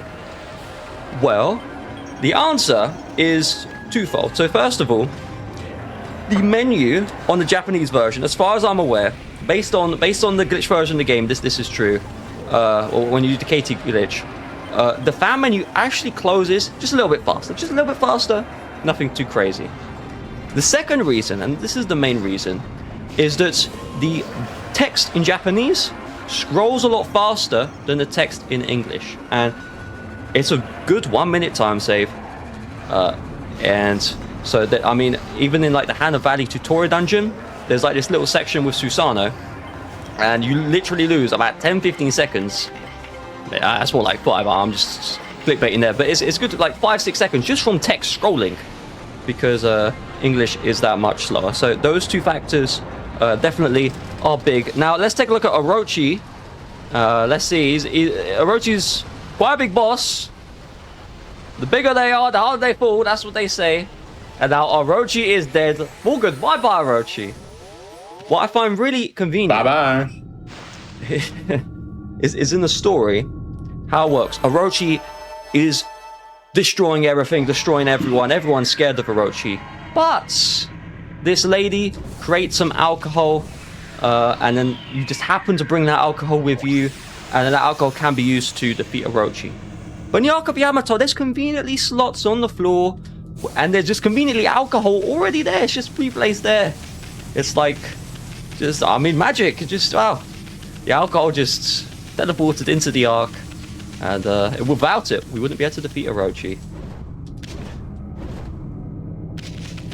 We are... And what are we... This is like the home stretch now. We're getting to the final areas of the game. Correct. This is... When you enter the Ark of Yamato, you are in the point of no return. So the only way I can leave this place is by cheating. So we're not going to be cheating. We need to defeat all the bosses. There is no exit, no official exit. So let's get to work. This is Spider Queen. In her original dungeon, you only needed to connect 2 vine buds to open her up. In the Ark of Yamato, they made it tougher. They made it free. But she does die in about like 10 seconds. And she is now fully dead. I mean, the same stuff. I open her up by just maneuvering the camera to get those vines onto her hooks. And I can use the power of the exorcism slip to destroy Spider Queen, nice and quick. And the good thing is, a lot of these bosses in the earlier part of the game, you know, you wouldn't be able to do the strategies I was doing in a new game playthrough. However, this far in the game, after defeating every boss, look at my money. I am very rich. So you can see I have nearly... You are the 1% right now. That's happening right now. Yes, I'm the 1% in Ōkami HD. Please, can I withdraw this into the real bank balance? I wish I could. Hopefully the game developers issue an update that can help with that. But real talk though, when you're in the Arc of Yamato, each boss you defeat in the Arc, you gain so much money that you are able to get unlimited exorcism slip larges. You can effectively do every strategy you see here. If you can't do the strategy, maybe your weapons aren't doing enough damage, you just spam the exorcism slips. You can buy unlimited. You have unlimited money at this point of the game. And it's highly recommended. Just buy as many exorcism slips as possible. You know, for whatever reason, you can't beat the boss normally. Well, you can open up the menu, and there's an exorcism slip waiting for you. It's really wonderful. So I am on the final enemy in the boss rush, and so this is Ninetales. After this, we see the final boss, the boss we've never seen before, and this boss shows up on a very special day. I also noticed there are smiley faces on the floor. I don't know if you have noticed that. Look at that. Oh, I didn't. Yeah, I see that. Yeah. Lots of them. So I guess while we're, wrapping up this run here, I am curious just to how do you feel about Ōkami's 20th anniversary, Just in general, like your relationship with the game now, your relationship with the speedrun, with the community. It's a very special day. It is, 100%. I mean, I saw on a... It is a very big deal. As far as regular fans go, I mean, the speedrun community is very small, but as far as regular fans go, I see posts with like million views, just a celebration of the 20th anniversary. So like, a lot of people do want to see the sequel. As far as the 20th anniversary itself, as far as speedrunning goes, it hasn't. So as far as speedrunning goes, when the sequel was announced, there was kind of a renaissance. I don't know if that's the right word. I was trying to speak French, but I know no French words, so that might sound awful, but there was a revival of the Ōkami speedrun community. I mean, even I came back. I was like hidden away, and you had a good 5-6 months, or maybe 7 months, where everyone was back. But, that kind of faded down, including me. I play a lot less. When it comes to the 20th anniversary, to be brutally honest, it kind of hasn't resurrected the revival. I think most Ōkami fans and speedrunners are excited, but I think we want to actually see the sequel, gameplay. We want to see a release date. At the moment, we're looking at 5 years away, so that is... I know that I'm excited for the sequel. I know that a lot of people are excited for the sequel. And I'm sure that another golden era or like renaissance or revival is just going to come up both for Ōkami and, of course, with the new Ōkami too coming out. I think that's just going to really spark joy in a lot of people. And it's going to, that same magic that we had with this game, I can't wait to eventually have Ōkami 2 on the Scenic Route if it doesn't end up being 7 hours long in the glitchless run, that is. But either way, I think that's just going to really spark a lot of joy in people, and we're going to see a lot more activity when that comes out. Yeah, I 100% agree. When Ōkami sequel comes out, you're going to have a beautiful renaissance. I mean, depending on how good of a speed game it is, it could just be a couple months, and then the game just dies down again. If it's a good speed game, who knows? I mean, we have to wait and see. What we don't have to wait and see for is we are in the final boss fight. Say hello to Yami. You won't be seeing much Yami because, we're going to destroy him.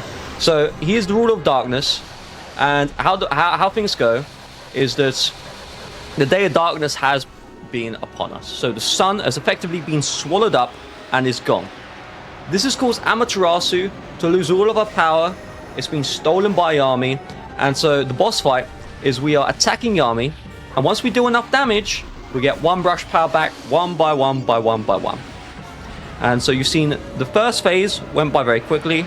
And that's because I have 10 times damage. I have the beads. I can just deal so much damage to this boss. It really is incredible. However, the same can't be said for phase 3. So this is the slot machine. This is pure RNG. And let's check this one out. I said earlier there was no RNG. I guess there's some RNG here. So first of all, let's do some preparation. Some wonderful preparation. Here we go. I need to get the jackpot. Can I get the jackpot? Here we go. Here we go. Here we go. Here we go. Yes! Oh, oh, oh, oh. Oh, man. This is incredible. So you'll notice there are three Yami. So I'm a little bit shocked. I'm a little bit shocked. So there's 3 Yami symbols. In order to advance to the next phase, you need to get the jackpot 3 times. Let's see, can I do it a second time? Okay. Okay. Alright, this is looking pretty good, huh? This is looking great. Okay, so again, there's... If you've ever played the slot machine before, you pulled the lever, and you can be a long time without the jackpot, but I just got 2 in a row. But can I get 3 in a row? See? Oh, this is crazy. I can't believe this is being recorded. Oh my goodness. Beautiful. Oh, that's incredible. Beautiful. You can be here for a very long time. Well, I mean, I won't be here for a long time because of that. That's crazy, damn. Okay, that's very good. What's very bad though is the final 2 phases are basically auto scrollers. So I'm just gonna use my slips and destroy the final 2 phases. So I'm gonna use this time to give some shout outs. So first of all, I'd like to give a massive shout out to you, Ozmourn. I mean, you know, you can say whatever you want about nice stuff about me, but from my perspective, you know, I sent the application to this speedrun and I kind of forgot about it. And then to have that beautiful Discord message, the best message ever, giving that invite to do the speedrun on the 20th anniversary. I mean, I have to give a massive thank you to yourself, first of all. Thank you for being here, honestly. This has been such a great run. And I need people to know, we see your submission. We do. Literally, the moment that I saw Saunders' tech submissions to this, I was just like, I'm keeping this run for a rainy day. I would like to show it off at some point where I can get maybe a bit of a longer time slot than our typical 3-hour ones. And when I found out that I had a show on the 20th anniversary, I'm just like, that is perfect. We need to do this. And it's just, I have no regrets because this has been so fun. It really has. Second of all, I would like to just shout out, there was this very beautiful speedrun that happened recently. I would say in my opinion, maybe a legendary speedrun.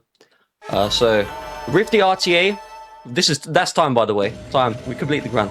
But with the RTA recently got the world record for the fastest completion of Ōkami, and he did it in 1 hour, 4 minutes, 32 seconds. Now, that was with glitches, New Game Plus, fastest completion, but that is just such an insane speedrun. So for some context, we did that in 3:46. Now, well, actually, no, that's because we did a lot faster because I saved the game and I didn't load it back. This IGT is fake. The real time is correct. I don't know what that is. But going back to earlier, when it comes to the fastest completion of Ōkami, that speed 1 hour 4:32. Not much goes wrong in that speedrun. You can watch it and you're like, where's the mistake? It doesn't really, there's like no real mistakes happen. So I want to give a big shout out to that speedrun. I'd like to give a big shout out to Alright. So this whole Glitchless category didn't exist 20 years ago, literally 20 years ago. It was created and handcrafted, and this happened in 2023. Maybe took a bit longer, in the prior years, and so Alright basically went from scratch, built up this entire Glitchless speedrun. I was saying earlier, there was there are skips in this game that aren't glitches, but sequence break 40 minutes of the game. And so, you have to factor in what can you actually allow, even though it's technically, glitchless. Like, what can you allow, what can't you allow? It's very tough to do. It's very tough to do. It is. All right, he went in, and he has done it, in my opinion, a perfect job. And then I would like to give some personal shout-outs. So if you watch this all the way to the very end, then I'd also highly recommend checking out my Ōkami speedrun, fastest completion with glitches at Games Done Quick. It was Some Games Are Quick 2025. You have 1 hour 10:56 in-game time completion. At the time of applying and accepting, I was the world record holder, got the first 1 hour 5. And the good thing is, with the Ōkami sequel coming out, Renaissance, you had a bunch of rivals. This wasn't just a stale category that was just ported over to the big stage. You had that competition. Later, Rift the RTA beat me. Then I did the GDQ run, and then he got that first 104. So you have that progression. It wasn't just a stale run, and it's a beautiful run. It's a beautiful run if you love commentary. And then finally, one more shout out to anyone in the Ōkami community who has contributed anything, right? Whether that's you've done a speedrun on the game, whether you found a skip, a glitch, whether you've created a guide, whether you've posted something funny. Just a big shout out to everyone in the Ōkami community if you have contributed anything. Whether I'm your biggest fan, I'm grateful, and I really do respect your work. And that's it from me. Thank you so much, Saunders Tech, for that amazing run, and thank you for those beautiful shout outs. People really loved this run. I can already tell people were really loving it in chat and showing so much love for you and your run. And I hope that you all at home really love this, because having to celebrate the 20th anniversary here on Hotfix is such a privilege, such a pleasure, and being able to celebrate this game that touches so many people in their hearts, and seeing such a good run that hasn't really been shown off before by an amazing runner. So this has been a very special episode of the Scenic Route, y'all. I feel like I say that every time, but these runners are just incredibly talented, y'all. And it will not stop, because our next episode is 2 weeks from today. It is May 4th, as in May the 4th be with you, which means we're going to be doing all Star Wars that day. So me and Cutie with Perilous Path are going to be doing all Star Wars that day, the whole night. So come on May the 4th for some more Star Wars content. So with that being said, y'all, it has been a wonderful night, and I hope that y'all have enjoyed these shows here. If you are missing out on if you missed out on our Hotfix shows tonight, you can stay tuned for a replay. Pardon me to speak right now. Replay of Perilous Paths, and of course of the Scenic Route right after this break. And of course, tune in tomorrow for Random Number Generation by Skybulls and Game Masters by Kiara. That's going to start at 7 p.m. Eastern. And of course, check out Hotfix for the rest of the week. Games on Hit List is going to be this weekend. And of course, tune into GDQ TV. GDQ's always on 24/7 speedrun channel, where you can choose your own adventure by voting on the runs that you're going to see, viewing runs from GDQ's past. We might even see Saunders' X run of Ōkami New Game Plus, any percents that we saw at SGQ 2025. You can check it out at twitch.tv/GDQ TV.